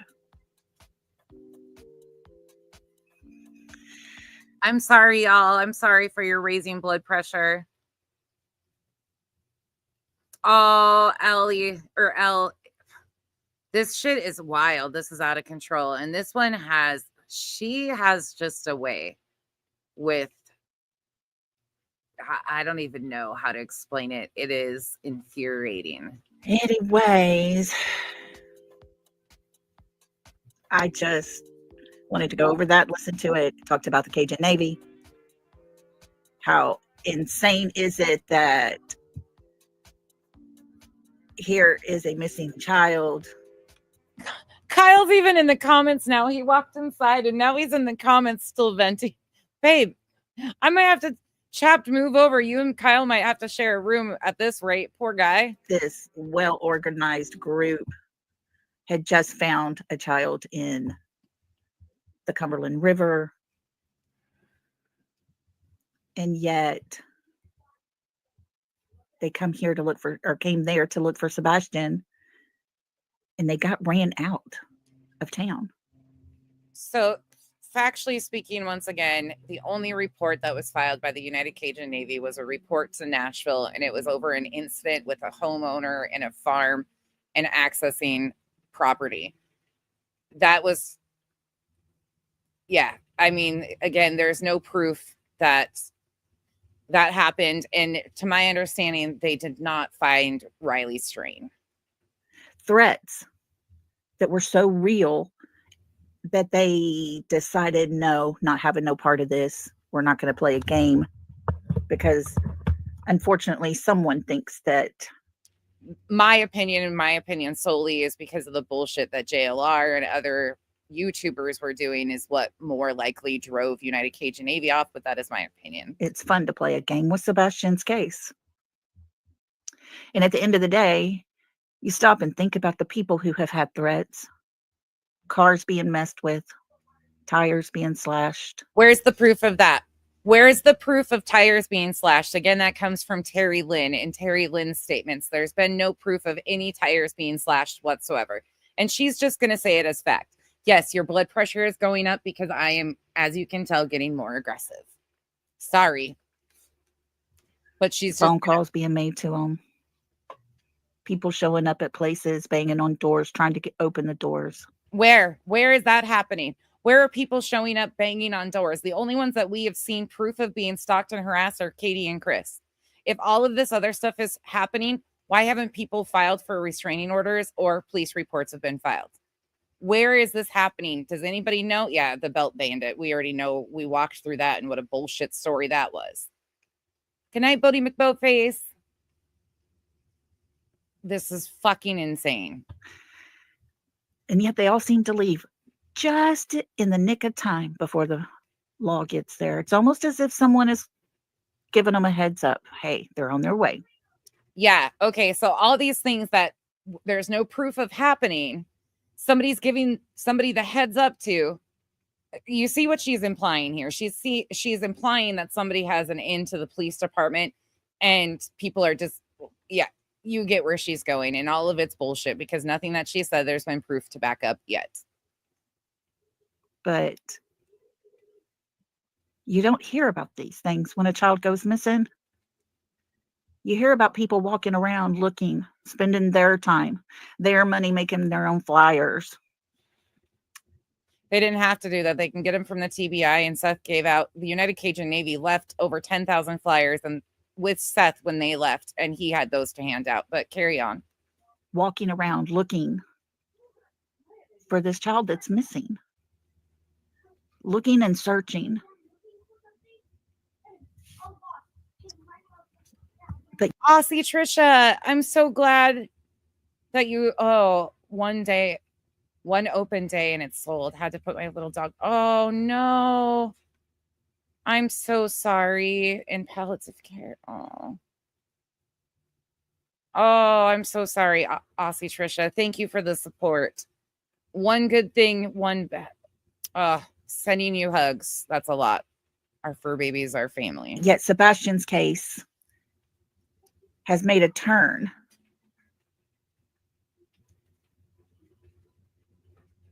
Oh, we're not done. She's going to say a whole lot. You're supposed to believe in law enforcement, Mike. But I'll tell you this. Everything I've heard from Sumner County and from the stepfather of this child, his stepfather throwing out a sheriff and a TBI officer as a threat, it makes me wonder about them. It makes me question them. How is Chris saying their names a threat? Obviously, Seth was very aware of who they were. How is that threatening? Saying police officers, law enforcement's name now is a threat to Seth? In that area. Come on now. Get with it. It really does. Oh, yeah. She does not like these people. And as far as the gangs, I think, guys, those gangs have been there. They've been around for a long time, I'm pretty sure. She's pretty sure. And you just don't hear about them too much. Revival, I think that's enough to take him out. But yet, is it possible? Yeah. Anything's possible right now. Rhonda, I am 100% with you on that one, because if it was Edgar's daughter. They call Chris Edgar. If it was a stepfather's daughter that was missing, I'm going to guarantee you people would be threatened because they're not looking. And all stops would be ended. You're not going to try to stop somebody. Mike, nobody's having anybody call Dog the Bounty Hunter for tips first. Yeah, factually they are. In fact, there's people in chats such as BJ's that are encouraging people not to call the TBI with tips. I've shown that. Her name was Nicole. People like Bullhorn Betty are pushing out Dog's tip line. Where have you been, Loli? Head up your ass? They're saying call the FBI and report it. If you want. Aussie Trisha, thank you for the support. Seriously, thank you for the support. And please keep us up to date. I'm sending you lots of hugs. That it just breaks my heart. There's so many people that are going through stuff with their fur babies, and it just, that is so hard. Want to call Dog and report it on his tip line as well. And from what I'm understanding, they're working together. So much bullshit right here. So much bullshit. But yeah, this would be a different story if it was Chris's daughter.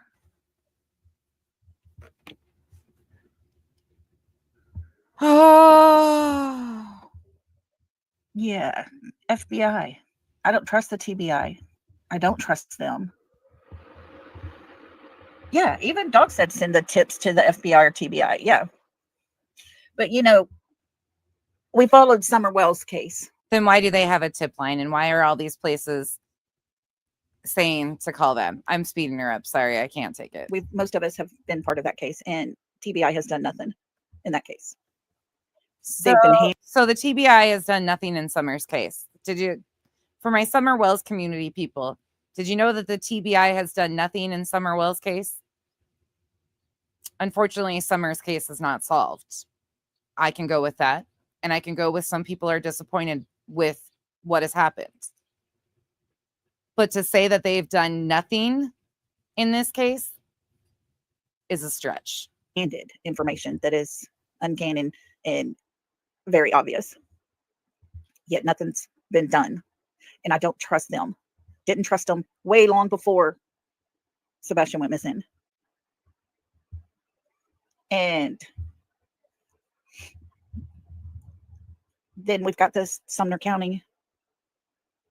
We hear about how the Bowerstocks take vacations with judges, with law enforcement. Where's the proof of that? Where is the proof that the Bowerstocks take vacations with judges? Where is the proof of this?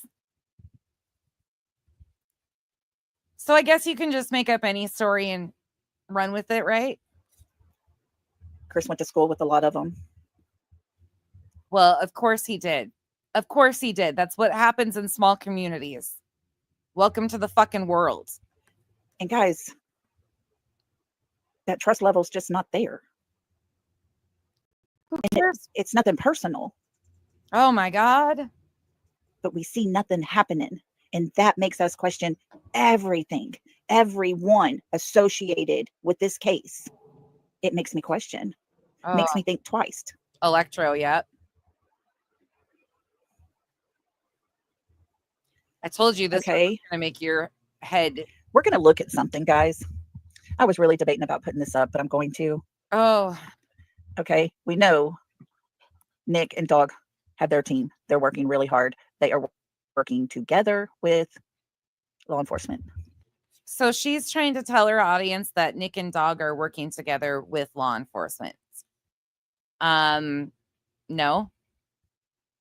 No. And no. Look at the exhibits, Loli. Do you see any responses from law enforcement? With the FBI. This was put out today. That poker table tells all. What else was on the line at that game? Do y'all remember the poker game? The poker game that didn't happen, that you guys have ran with more misinformation from Terry Lynn? Kind of seems like a constant theme that Terry Lynn's the source of all of this. There's been no proof of this poker game besides some Terry Lynn stories and people running with it. In fact, Bullhorn Betty said she even debunked the poker game, that it was non-existent. But here we are, continuing to run with more misinformation. Coming right from Nick the Hat. They're working so hard with law enforcement, though, right? Remember what was talked about with the poker game? Katie and Sebastian was there. They were there. People saw them. It was reported to us. Katie and Sebastian were there. It was reported to us. Do you hear that? It was reported to us that Katie and Sebastian were there.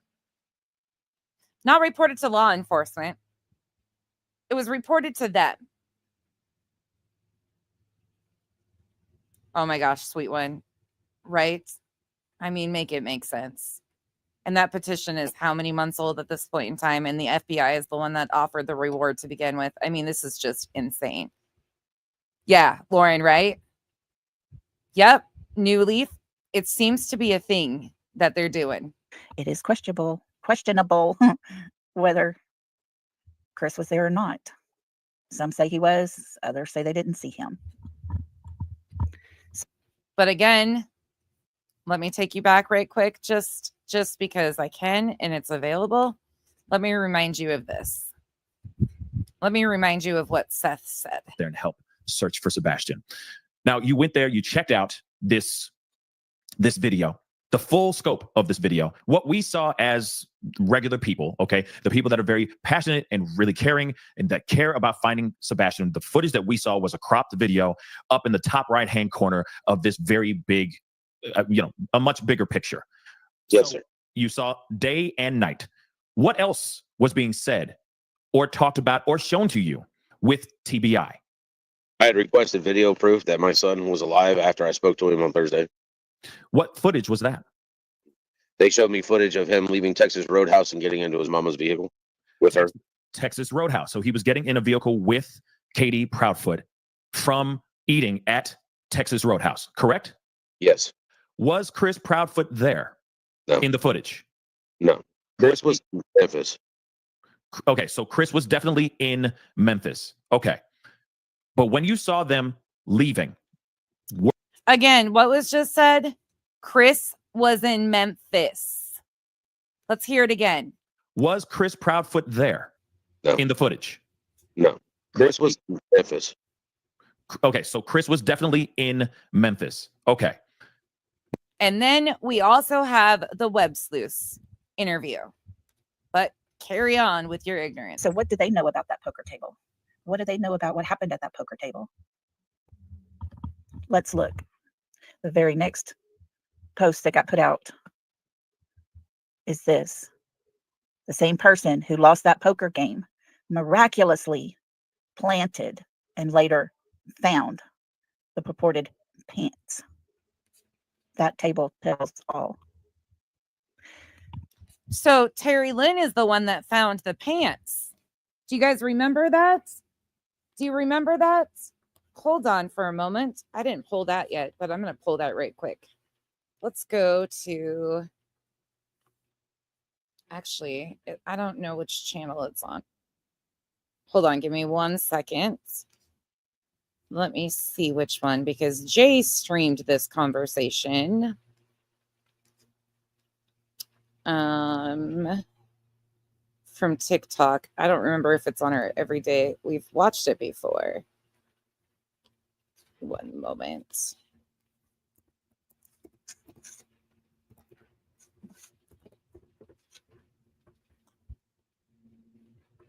Sorry, give me 1 second. Let me see if I can find this stream really quick. If not, I'll continue to play this. Here we are. Let me go back. Let's just hear right quick what these creators. This is Barbecue Lady, Cluminati, Jay is on there, and Tammy from TikTok. And if anybody remembers that video, it was. Hold on. Let me back. And Jay, I just want to say I accept. Let me just keyword search this real quick so I can go right to the part where they put it. Give me 1 second. Sorry, I wasn't as prepared as I normally am. Okay, we'll start here. Okay, here we go. Like, we have totally different information than they did. Like today, Barbecue came over to Queen Bee's and was like, you know, those pants that Terry Lynn found were actually Sebastian's. And Aussie Trisha, thank you for becoming a member. Now, again, the pants that were found by Terry Lynn were confirmed by law enforcement to not be Sebastian's. That's what we know. All right. But Nick is taking salacious details and making riddles out of them. And these people, I don't know why they did this, but there is no proof whatsoever that what they're about to say is factual. There has been no indication from law enforcement, and quite factually opposite, that those pants were Sebastian's. Terry Lynn is the one that found the pants. We don't know if anybody planted them. But Nick's making that claim. Listen to what these guys are going to say. And that had never been talked about on YouTube. So I think that maybe TikTok Tony's team loves the fact that we haven't been sharing information. And now we are. And I'm so glad we're communicating, because I think it's going to make some things make sense. It's going to fill in some of the pieces of the puzzle. Mhm. Let's connect the dots. So thank you so much. I just want to say that, and then I'm going to mute so you can go on. You're good. I was just going to say, I want to add on to that. Barbecue brought that out, and she is not lying about those pants belonging to Sebastian. A size, well, they were just too small. Yep, they were his, just a couple of sizes too small. And Jay, I just want to say I accept your apology, and I'm sorry that I made the video replaying your live the other day and commentating on it, but that was just kind of like my whatever. But I accept your apology, and we're just going to move forward. I get it, and thank you so much. I appreciate that a lot. Yeah, it's just, integrity, Absolutely, and I appreciate that. Can I ask you about the pants? I mean, I know you probably don't want to say how you confirmed it, but are we assuming that they might be, they would have been like pants that he didn't fit in anymore that were at someone's house that were, kind of given to someone to put out there? Or what are we thinking? Know. And just a reminder, this is after law enforcement confirmed that the pants were not Sebastian's. I don't know if they were given for someone to put out there, but your line of thinking is correct. Yeah, Okay. you're on the right road. This is my processing of what I witnessed myself. So, this is kind of like my thought. Terry Lynn went searching in that area 2 days in a row. She literally publicly said that the day she found the pants, that was her second time out there. She didn't want to tell anybody where she was at because she didn't want threatened or harassed. Okay. So in my humble opinion, I feel like Terry Lynn planted the pants the day before. And this is why I think that. They came from press. So there's a few of us that obviously have our phone numbers and whatnot. And if you have the pleasure of having an iPhone, you know what screen sharing is. And so myself and Tammy, and I don't remember who else was actually on the call, but regardless, we had received a message that Terry Lynn, it was blown up everywhere. Okay. Terry Lynn found a pair of pants, yada, yada, yada. Okay. Obviously everybody's going to go watch that. So we went over to YouTube. I'm on a phone call. I'm like, I'm going to screen share this so we can all see it. Anyways, the point of that is no, there's been so much misinformation, but that makes me feel a little awkward here about this whole post from Nick the Hat. Because if you look at Nick the Hat's post, the same person who lost the poker game miraculously planted and later found the purported pants. That table tells all. Why is Nick implying that Terry Lynn planted the pants? Why is Nick going along with Clue and Barbecue Lady's statements about planted pants when we know from law enforcement those pants were not Sebastian's? Anybody else find that a little weird? A little odd? A little fishy?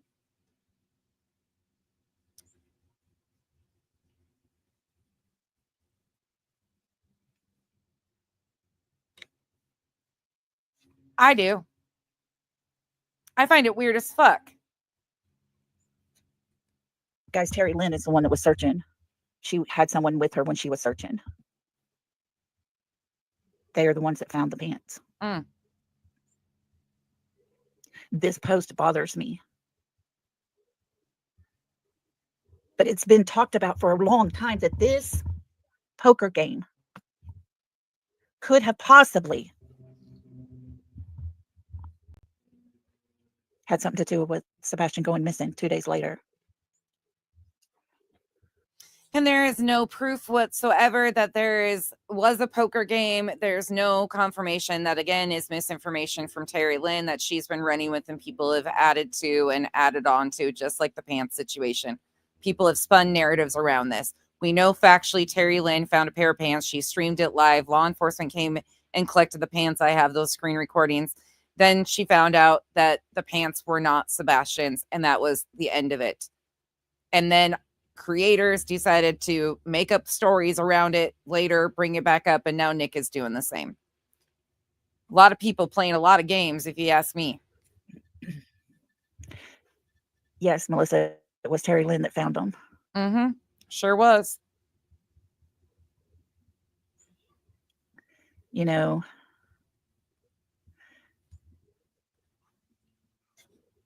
God, I got to speed her up more. I don't think Sebastian met anyone. I don't think Sebastian ever made. We don't even know if there was a poker game, let alone who lost it. They're adding new details to this, and Nick's posts are always riddles with misinformation. That's why all of this is just a crazy clusterfuck of misinformation. A lot of people playing games, and people like Loli can't see her way out and use it as factual content. Friends with people online. Everything I'm hearing sounds like Sebastian went home from school and basically went to his room where he was not allowed on the internet. He had no interest in that. Yet, what? Yes, smiling. Nick does like riddles. Duh. But to put two out about that poker night, it does make me wonder. Raven, why are you asking me why I'm including Jay? Jay was a part of that conversation. Have I said anything about Jay for Justice? No. She was a part of that conversation. That's all I... Okay, weird. What happened that night? There was so much speculation for a while about it and how Sebastian could have got into the laptop and could have seen things he shouldn't have seen and blah, blah, blah, blah, blah. And then that all dies down. No more talk about the poker night. Because none of it can be vetted. None of it's vetted. They tried to add that there was a device, a laptop that was taken from the owner of the home that this poker game supposedly happened at, and stories created around that. None of it has been verified. None of it has been vetted. None of it. More salacious bullshit rumors. And now we're talking about poker night again. And we have a child that's missing. We have a child that's 15 years old. He has autism and he has a chromosome deletion as well. Very smart and intelligent young man.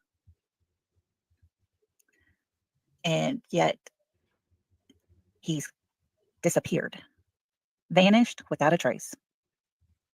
Oh my God. He did not turn into a ninja and poof, disappear. We know that doesn't happen. And yet he's nowhere to be found. Is that because so many people are being... Terry Lynn is not on any filing. She's not a plaintiff, a defendant, or anything. She doesn't have a... They don't even have... Which is shocking. They don't have an exhibit from her. They claim that all these things happened to her, right? That her tires were slashed and all this stuff has happened to her. We've heard all of her stories, but she's not even in the exhibits. Isn't that interesting? Shocking, huh? She's sped up right now. Sorry. And diverted away from Sebastian's case due to threats. So there's only a handful of people out searching? Or is it that Sebastian has been placed somewhere where nobody's able to find him? And again, there's no proof of any searchers being threatened. There's been salacious stories told by complete no-brain idiots, but no police reports to back it up. Not one single one was included in the exhibits. Nothing. No threats. Like I said, the only one that's been reported is the one from the United Cajun Navy, and that was to Nashville. Rhonda, I think you're onto something. Hidden in concrete or by concrete. Yeah. Oh, and we're back to the concrete story. We're back to the concrete story. I can't even understand what these people...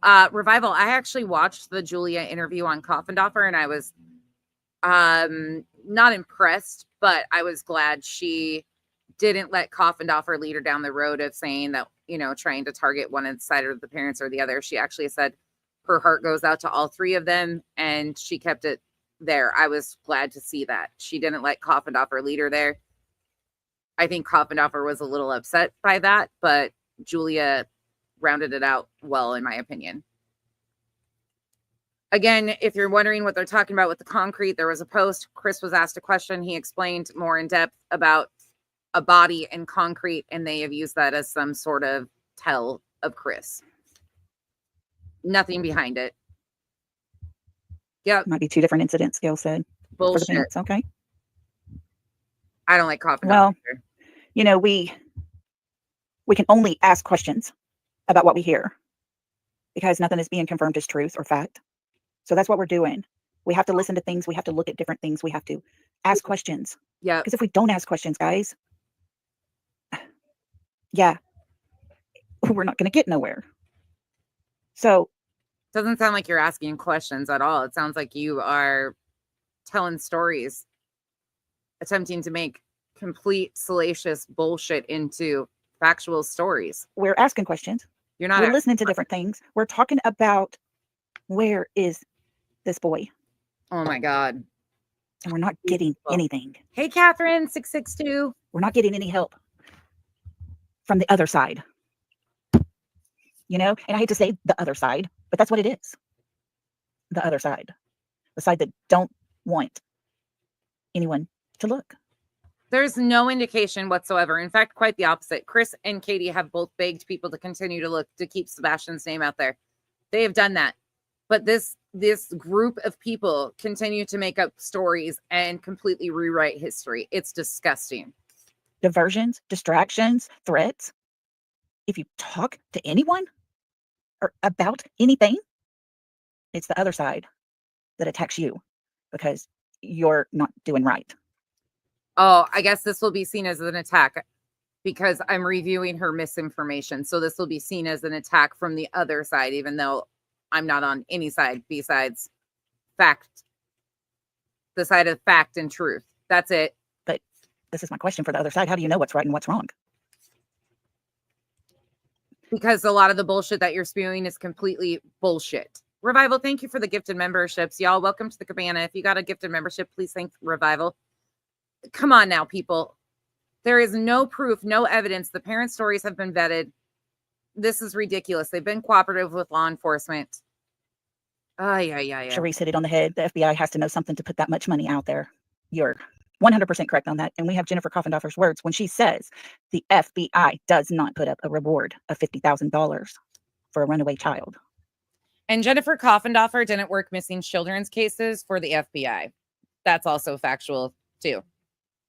And her opinion means nothing, truthfully, because she's not involved in this case. She is another social media content creator who takes a bunch of stories and turns them into whatever she wants to. Sorry. Does the FBI potentially have something else and they don't offer for runaways? Maybe. But we don't know any of this as facts. Yes, the FBI did put up to $50,000 reward for the location or any information. Up to $50,000 on the 6-month anniversary, the FBI offered that reward. We don't know what they have and what they don't have. We have no idea. For someone who ran away, they do not put up a reward like that. And to get that money, they have to state their case and what they know. And it goes up a chain. From this one, they agree. It goes to the next one, they agree. And it goes to the top. And if they agree, the reward is approved. So they know something. They know. According to Betty, Seth worked hand in hand with the FBI to get that reward. Did you not hear that? Where were you, Loli? Why are you rewriting stories? Oh, Coffendorfer said, I gotcha. Story change. Well, originally it was Betty says that Seth worked with the FBI hand in hand, but now Betty is doing a stupid petition to get the FBI involved when the FBI has been involved from the jump. They want him to take over the case because Sumner County is not doing enough.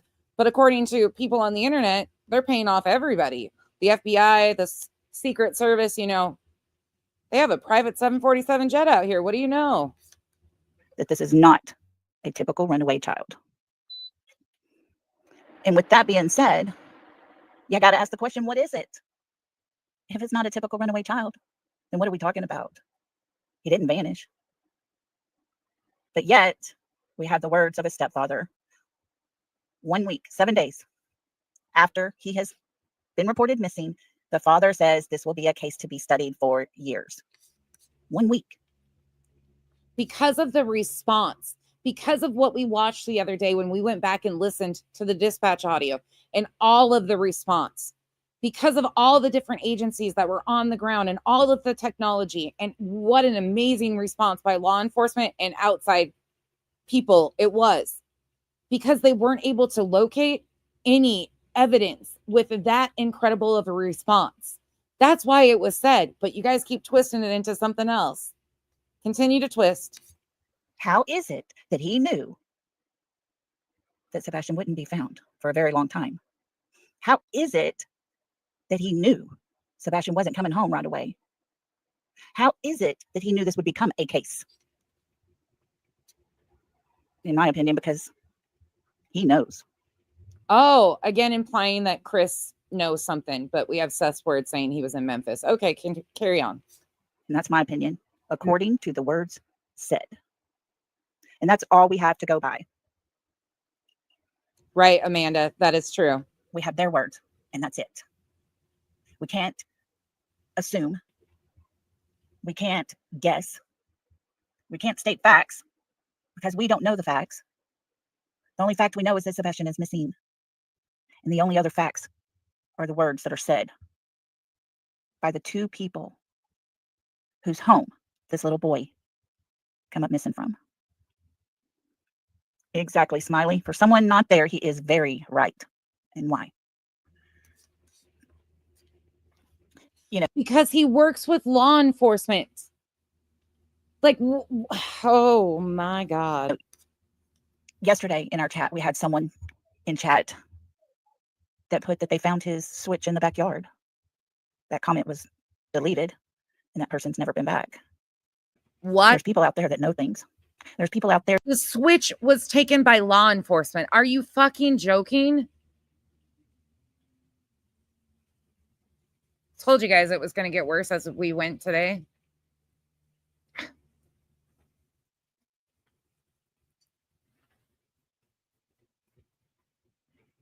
And yes, whoever said that she sounds like a repeat of Brittany J, she watches Betty and Brittany J. You can find her in their chats quite often.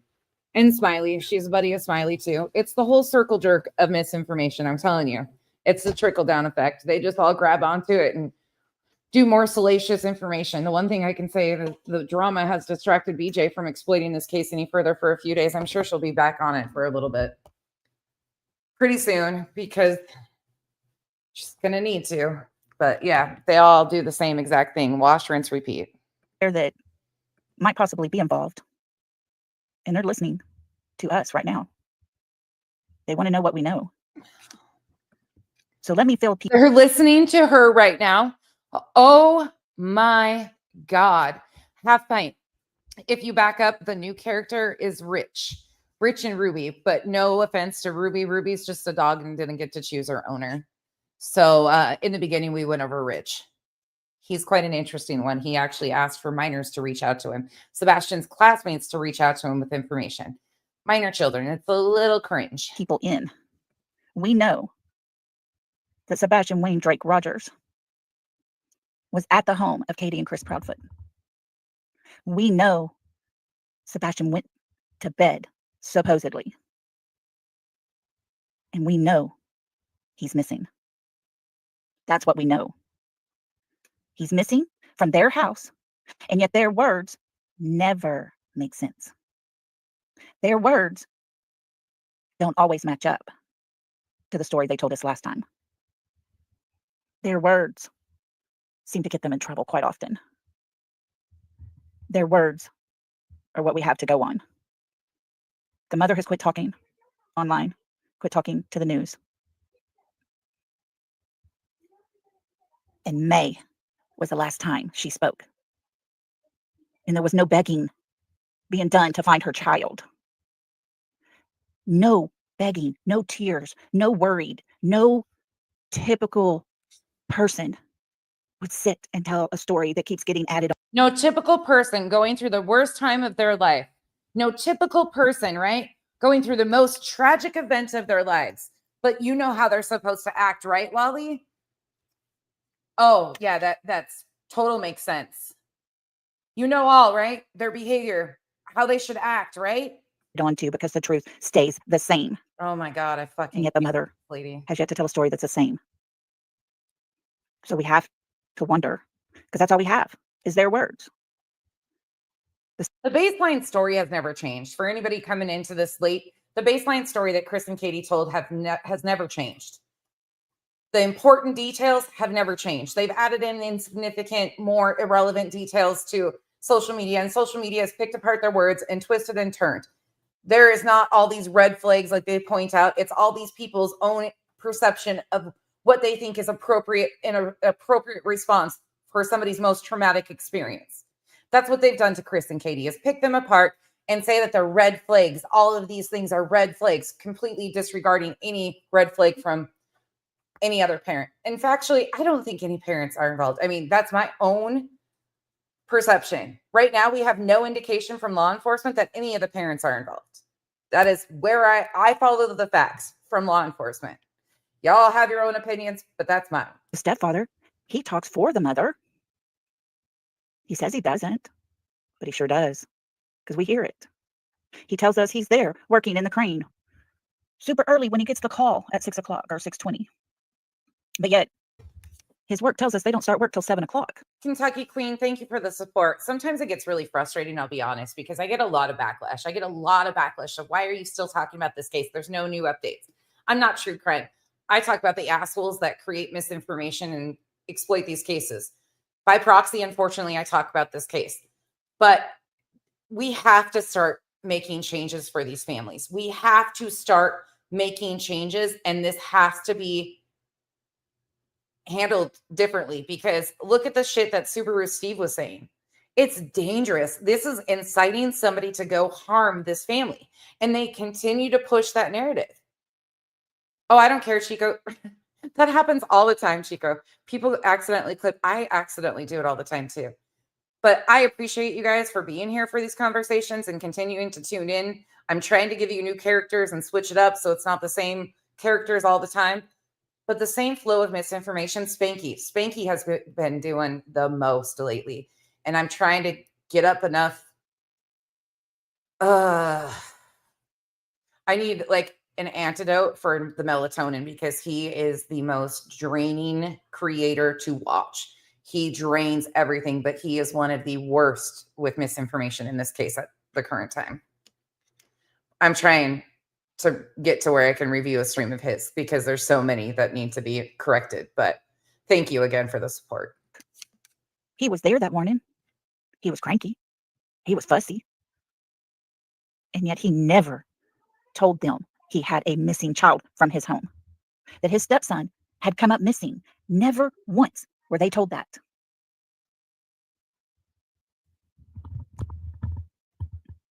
And again, we don't know that. We don't know that.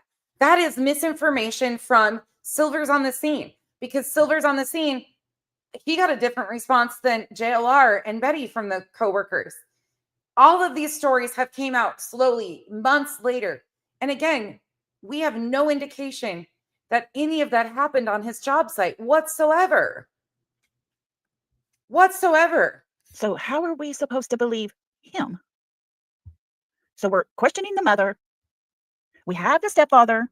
We got to question him. Yes, Smiley. Smiley says this is not my channel, but in my opinion, they were both military and they can hide things. They know how to hide things. But it's their words. It's their people that are protecting them, that attack other people online for speaking out. I keep telling y'all over and over. People keep telling me bad things, about Seth did this, he said this, blah, blah. Prove it. Prove that there is any connection to what I do having any link to Chris and Katie. Prove it. Prove it, Loli. Put your big girl britches on and fucking prove that there is any connection to what I do on behalf of Chris and Katie, because you won't be able to do it. I don't do this for Chris and Katie. I do this for all victims and their voices and their dignity and the facts of these situations that you guys exploit and turn into salacious fucking sitcoms. It's disgusting. Chris and Katie never asked me to do shit on their behalf, period. Prove it. One of you idiots, prove it. I'm so sick of being told we're getting paid. We're getting direction from these people. You can't prove it because it doesn't exist. I do this because Chris and Katie, but Sebastian deserves better. What is being incited to be done to Chris and Katie is bullshit. I don't know if they have any involvement in anything. I'm not law enforcement. Prove it, you fucking dumb bitch. Prove it. And you can say, oh, I'm being attacked for my misinformation. Poor fucking me. Sorry, I'm pissed. This has been a stream full of fuckery today. Blah, blah, blah, blah. Okay, show me. Because I'm going to talk about any person possible that is doing nefarious type things. You show it.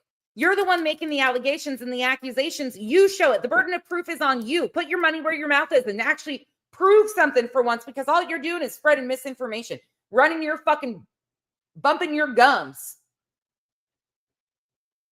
It's the only thing that's bumping up there because there ain't no fucking brain cells connecting.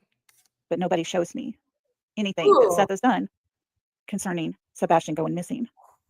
I can't with this one. They can talk big game, but there's nothing about. After what she said about my friend Crystal and the bullshit that she tried to do to Crystal about Crystal's loss, this one has a special place in hell for me. Sorry, just gonna say it. The shit she pulled on people, nope.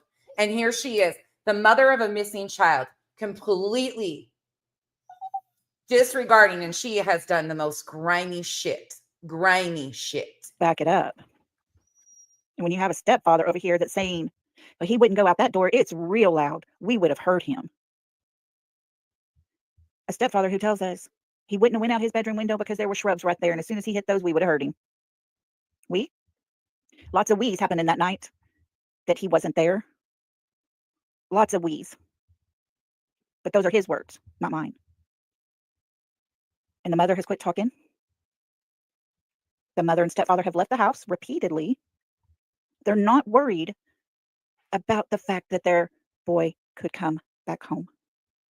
They are not concerned. Or they wouldn't have left. And they're going to tell Nancy Grace. Take the fucking wheel. He was speaking on behalf of him and his wife. We, meaning if Katie would have heard him, like this is just unfucking real. They didn't leave town right after he went missing either. That's a complete fabrication. They left after there was threats, people following them and keeping them under surveillance. That's it. So they are out looking other places for their child. But that same RV park told Silver's on the scene. He never knew they had a missing child. He never knew. They didn't say anything. They didn't have up flyers all around that area because Silver's was out putting flyers up. They weren't looking. Why would he tell the RV park? What? And we don't even know if that was actually told to Silvers. We have no idea. Silvers is another freaking crisis actor. Oh my gosh, Maggie. Butterfly in the sky. I can go twice as high. Now we're all going to have that song stuck in our head. Again, I love the Reading Rainbow, though. All of these people needed the Reading Rainbow. Reading Rainbow failed these people. Okay, we need to take a collective deep breath because I told you I was saving the worst for last. She and the callousness of the way she talks. I'm going to slow you down so you can hear how she sounds on real speed. She loves to be vile about Katie. There is something in her that is so vengeful against Katie. It's gross. You don't look for something, you know where it's at. You're not going to waste your time looking for something that you know where you placed it. That's my thought. That's my opinion. Common theme with all of these people today. And now we have Dog the Bounty Hunter, the FBI. We have a legal team. We have TBI, and we have Sumner County. All looking for this child. His stepfather tells us, you know, he always wanted to be a ninja, and this boy has done something that, you know, people just don't do. He's outsmarted law enforcement. He stepped on that porch and poof, God help us. He vanished and is gone. But yet, people don't vanish. No shit. We know that. Speeding her back up, but you can hear the callousness in her voice. The intentional statements that she's making to drive a knife in. Gross. Even a ninja cannot vanish. They can walk away, they can run away, they can jump, they can hide. Smiles, thank you. I just saw that. Side note, we need to get the island to 10,000 subs so we can do fundraisers. Share, even with your alts. Thank you for the support, Smiles. We're getting there slowly but surely. Every time I open my mouth, we go up and then we go back, and then we go up and then we go back. Maybe I should just pretend to be this nice, wholesome, wonderful Sing Kumbaya creator for a little while. I can't do it though. I can't pretend. But thank you for the support. We're getting there. We're super close to 10K. And then as soon as we hit 10K, we can do fundraisers for charities. I am so excited. But they don't vanish. A real life ninja cannot vanish. Neither can a child. No one just vanishes. Listen to this. Of course. The callousness. I've said it once. I'm going to continue to say it as much as I possibly can. For a mother to say her child ran away when he went to bed happy, when he was in a good mood and they had had a super great day. Who cares what you say? You don't run away because you're all happy and had a great time, right? Children run away because they're mad, they're angry, they're frustrated. They're so tired of what they've had to deal with and live with and all these things. But not one time have we ever heard of a child running away because they had a super great day.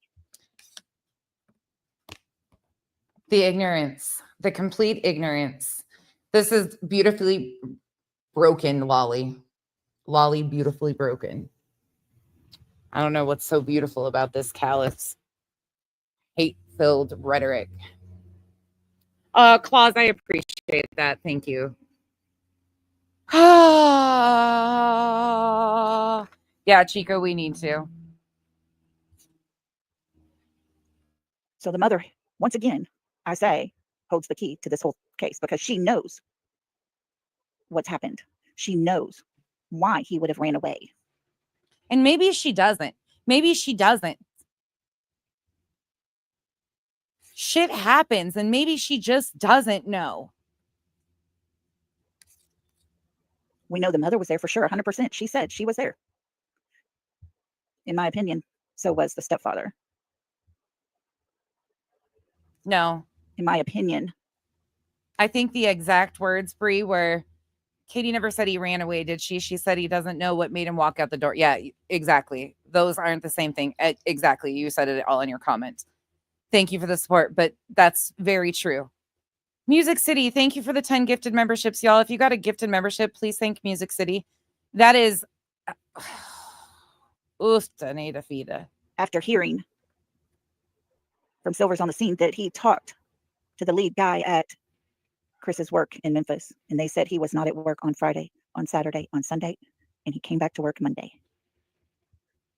He was not home. I mean, he was not at work. So was he at home? What are they even attempting to do here?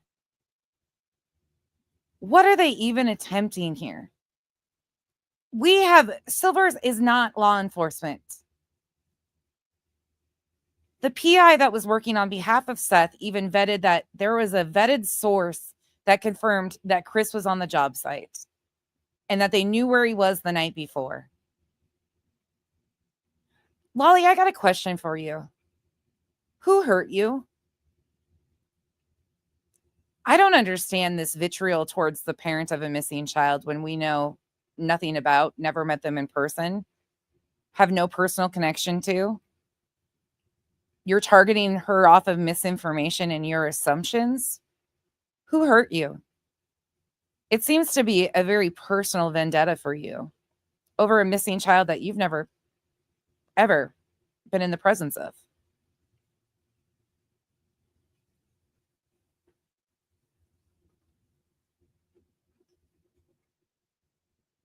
It's not Sebastian that you care about. So stop trying to feed people that it's Sebastian that you care about, because if you cared about Sebastian, you would never be targeting his parents. Ever. Any of them.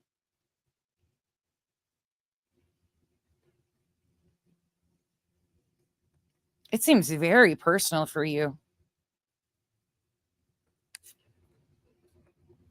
Was he home? Was he not allowed to be home? Was CPS the one that kept him from being at home? Was it something that Sebastian said or Sebastian did by telling on what Chris had done to him or how Chris had treated him, and CPS was tired of it? Is that why he wasn't? Many kids go missing, and people don't know what's the cause. Alicia Navarro. She was found 4 years later when she walked into a police department in Havre, Montana. Wasn't allowed home? Is that why he had not been there for weeks? Could it be that Sebastian was causing problems in their marriage? Could it be that Sebastian, a child that I don't think even knew how to lie, he was straight up and honest? This is what happened to me. I got to. How do you know that? How? Even his dad on Bullhorn Betty said that. Should I pull that clip right quick? Should I pull that where Seth says that Sebastian told CPS in California an incorrect story to remind Loli of Seth's own words?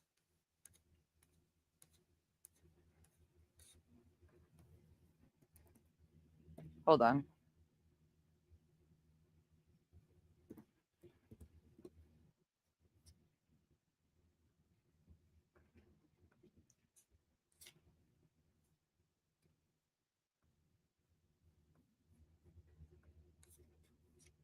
What about this, Loli? Right.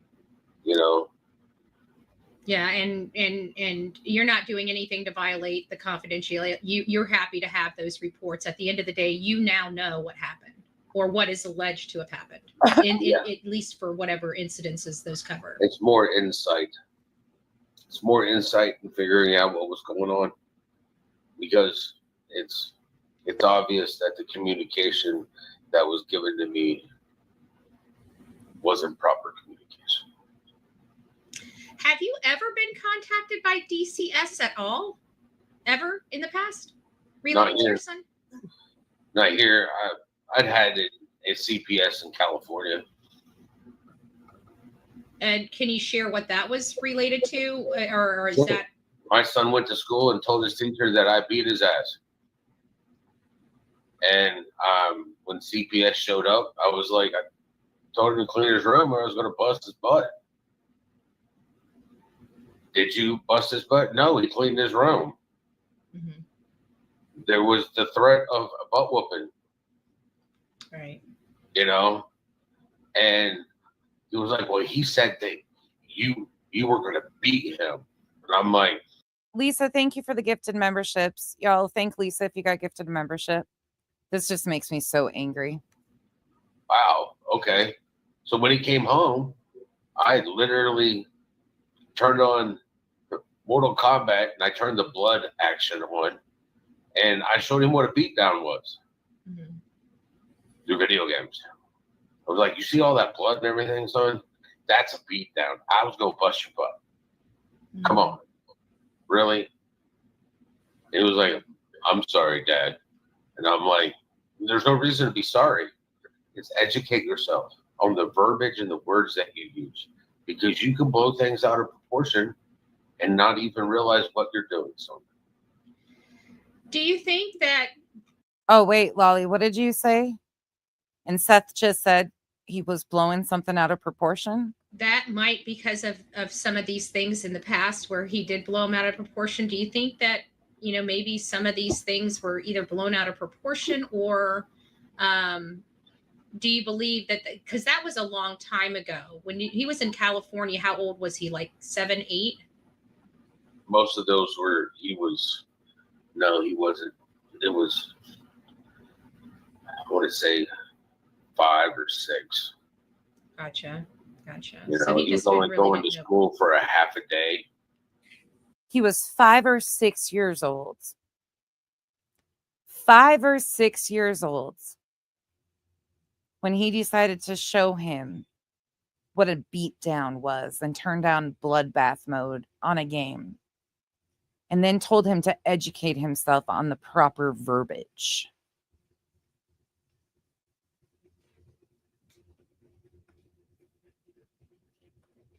Gotcha. You know, which was only a couple of hours.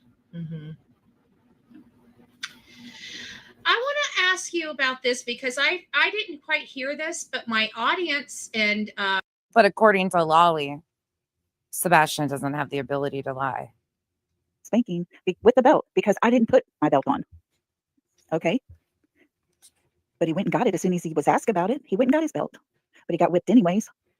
One time pop on the butt with a belt, Chris's own words, has turned into a whipping. So things don't make sense. And I'm not condoning it. A lot of people still believe in spare the rod, spoil the child. That's not how I parent, but there are a lot of people that still believe in those. But it wasn't just Chris. It was also Seth.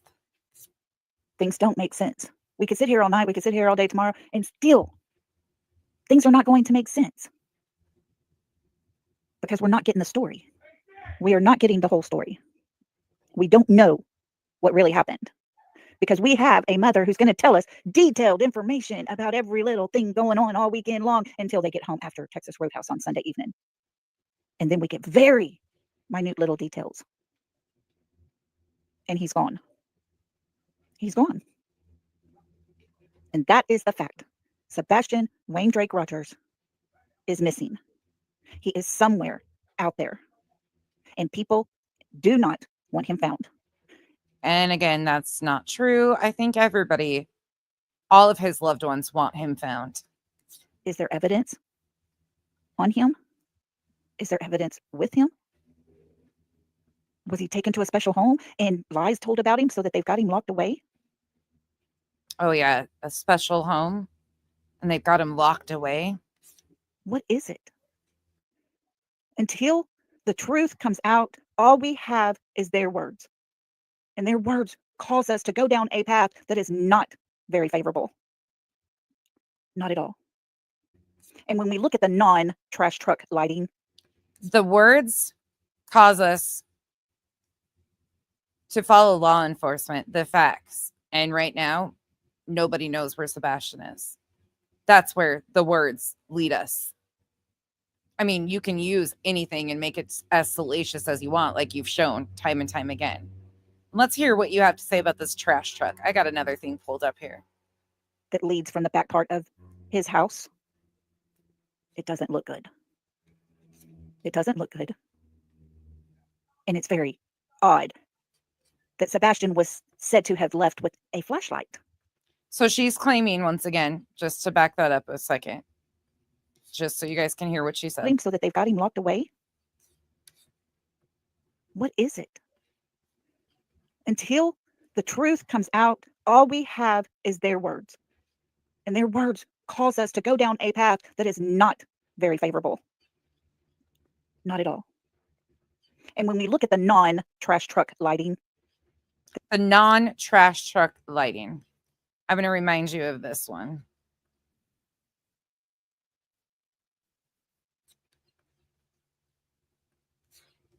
Elsewhere. I don't remember exactly the timestamp in this one, but this is the interview. Since your son went missing, how are you feeling today?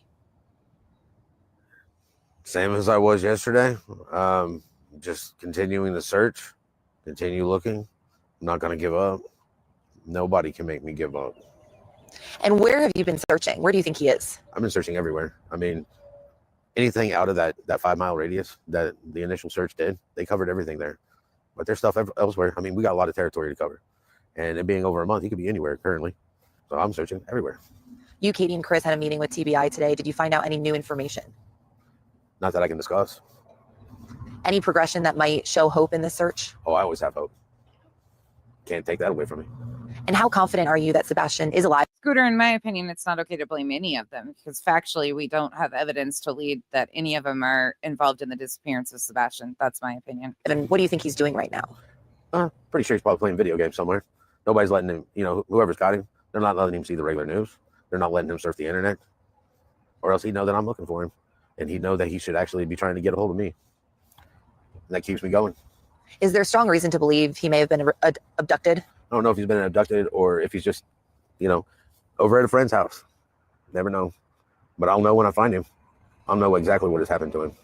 And other news outlets were reporting that there were lights seen in the backyard that were caught on camera by a neighbor's video. Is that true? No. What that was a trash truck. Went through, picked up trash, and when it left, of course, it went faster. It didn't have to stop to pick up trash. That's just false information provided by a particular person. Did the dogs ever pick up a scent for Sebastian? So right there.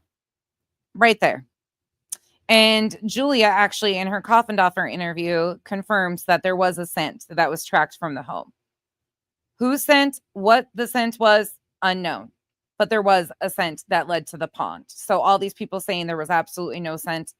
Even the dog handler that's a plaintiff on this frivolous filing is saying that there was a scent. So there's that too. But all these people that keep running around saying it's not a trash truck. Well, obviously Seth was convinced it was a trash truck. Obviously something was told to Seth or shown to Seth that he was convinced it was a trash truck. We don't know what time that video actually was. People keep saying that it was 3-something in the morning. When Seth has said numerous times that the time on that video wasn't working. So we don't know factually when that video was actually taken. It's a small edited clip from a bigger video. We have no idea. But in his first interviews, he was absolutely confirming that it was a trash truck. That leads from the back part of his house. It doesn't look good. It doesn't look good. And it's very odd that Sebastian was said to have left with a flashlight. He didn't put on shoes, but he got a flashlight. He didn't put on a coat, but he got a flashlight. And his sister reiterates to everyone on Facebook that his glasses were on him when he left. Chris's sister made a post stating that his glasses were on him when he left. So how would she know that? Because that's what everybody has said. My God. Is it possible the shoes were overlooked? That's also why law enforcement went and investigated a pair of glasses that was found by Seth's team. Duh. Is it possible they carried Sebastian out, grabbed his glasses so that it looked right? Grabbed a flashlight because they knew they were going to have to use flashlights to get him across the back of that area? So they overlooked the shoes because he wasn't walking. Was he carried? We have no idea if he was barefoot, if he had socks on, if he had shoes on from somebody. We have no idea. He wouldn't need shoes if he was carried out. Oh my God. It's my opinion, of course. But everything is just opinions and guesses and speculations because the truth hasn't been told. And there is one person for sure that holds that truth. And that's the mother who's not staying home waiting for her child to show up. That's the mother that goes on vacations all the way across the country, from one side of the United States to the other side. Where's the proof of that? Where's the proof that Kitty went on vacation to the other side of the country? Where is the proof of that? Oh, the Oregon lead by the person that randomly says that they saw somebody at Ford's Pond in March and didn't file a police report until June. That's not confirmation that it was even Chris and Katie. When law enforcement was involved and knew exactly where they were going. So tell me again, where did they go? Yes, the first two Go Bulldogs, or the first, well, I take that back. The first one around Easter they were at for sure. To my understanding, they were there 2 times in the beginning, and they were there for the vigil around Easter. Yeah, Catherine, they did that too. Yep. They're all in this together, in my opinion. They're all trying really hard to keep this child from being found. But we don't know the truth. And the one person that does know the truth is just living life without her child. So all we can do, guys, keep talking about him, keep putting out ideas and speculations. All we can do is keep listening to their words. Yes. Yep. Dispatch said they woke up. There's lots of little things that keeps getting said. The we's, they, yeah. Lots of things don't add up correctly. And a lot of the things that are not getting added up correctly that makes you wonder are probably, in my opinion, more truth than not. So with that, I'm going to say thank you all for listening. Thank you for being here and for having conversations in the chat, putting your ideas out there. And I thank you for caring enough about Sebastian to go into all the different lives, listen to everybody's opinions, listen to things, hear it a different way, a new way, put on your thinking caps and be an open-minded. Because when you start closing off onto one theory and one theory only, you get off onto the wrong side. Because we don't know that one theory. Oh, really? Yeah, you're closing off to one side. Yeah. So unless you are with them, oh my God, this makes me sick. Laws have to change. I'm going to say it again. Laws have to change. Laws have to change. They do. We don't know the truth. And we have to remember that. All we have to go by is the words of these parents. Yeah, Mary, don't get tunnel vision. Be careful with that because it's so easy to do. But I do thank everybody for being here.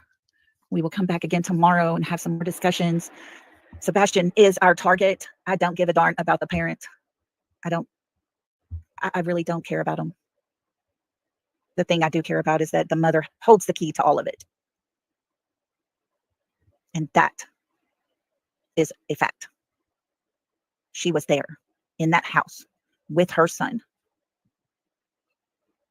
What happened that you could say the word run away? He ran away. How can you sit there and say he went out that door? You were there, Katie. You know the truth, Katie. So it's time. And again, we have no indication that he, yeah. I mean, come on now. We all know this. This is just absolute bullshit. To step up. Chris needs to tell the truth. Katie needs to tell the truth.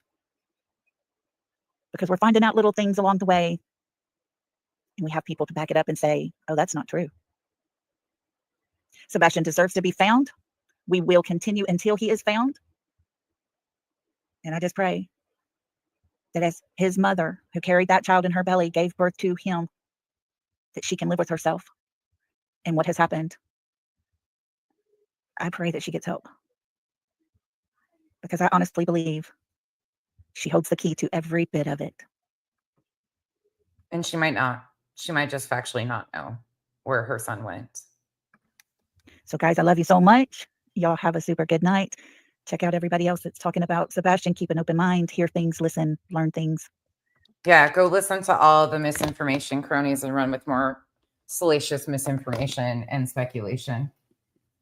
I don't know about you, but I've had it with all these people saying they love you so much as they're targeting the parents of a missing child. But I've never seen so much hatred for parents of a missing child when you can do this every night to the parents of a missing child without any facts or evidence.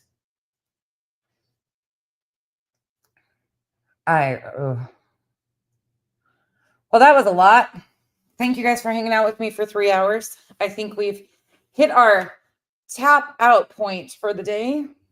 I know I need to go cook dinner and clear my brain because from Rich to Steve to Loli, I don't know. Which one do you guys think was the worst? Which one out of Rich, Steve, and Loli, which one do you, if you were here the entire time, which one do you think was the worst? I'd like to hear your opinions before I end this. They each have their own level of ick, in my opinion, and all of it's gross. I don't understand why people, Steve, I agree with that. Steve was probably one of the worst. You think she was too? Yeah. The hatred in her of Loli is definitely something. Okay, I'll classify it this way. Rich is ignorant and dangerous in the fact that he's asking a missing child to reach out to him. Or not a missing child, friends of a missing child, meaning minor children, to reach out to him. Loli is the vitriol, the personal hatred and vendetta in her. And Steve and the complete incitement of dangerous rhetoric. I think that was probably a mixture of a little bit of it all today. I don't even know what to say. These people are just, and there's so many more. There's so many of these people, you guys. Unfreaking real. Yeah, it does. It definitely, her hatred goes deeper than, yes, absolutely, Lauren, I agree. Loli is very, very nasty. Yeah, New Leaf, I agree. 100%. Oh, yeah, Pika, she definitely was involved in the Summers case, too. Thank you guys for hanging out with me tonight and watching this. I know it's a lot. Right, Aries? Agreed. Catherine, I'm glad you were here, too. Both Catherines. With that, I hope you guys all have a wonderful rest of your Wednesday. I might see you guys tomorrow, depending on how the day goes. If not, I will see you very soon. You never know when I'll just pop up with some more bullshit. But thank you guys for watching and hanging out with me. And keep your heads up. I know this is a lot to endure in one stream, but laws have to change. These victims and their families deserve better. And we will continue to push back on the misinformation and the harm done to these victims and their families based on complete salacious rumors, bullshit on the internet. I don't know how we're going to get it to accomplish that laws have to change, but we will. We absolutely will, and we will not be silent. Good night, y'all.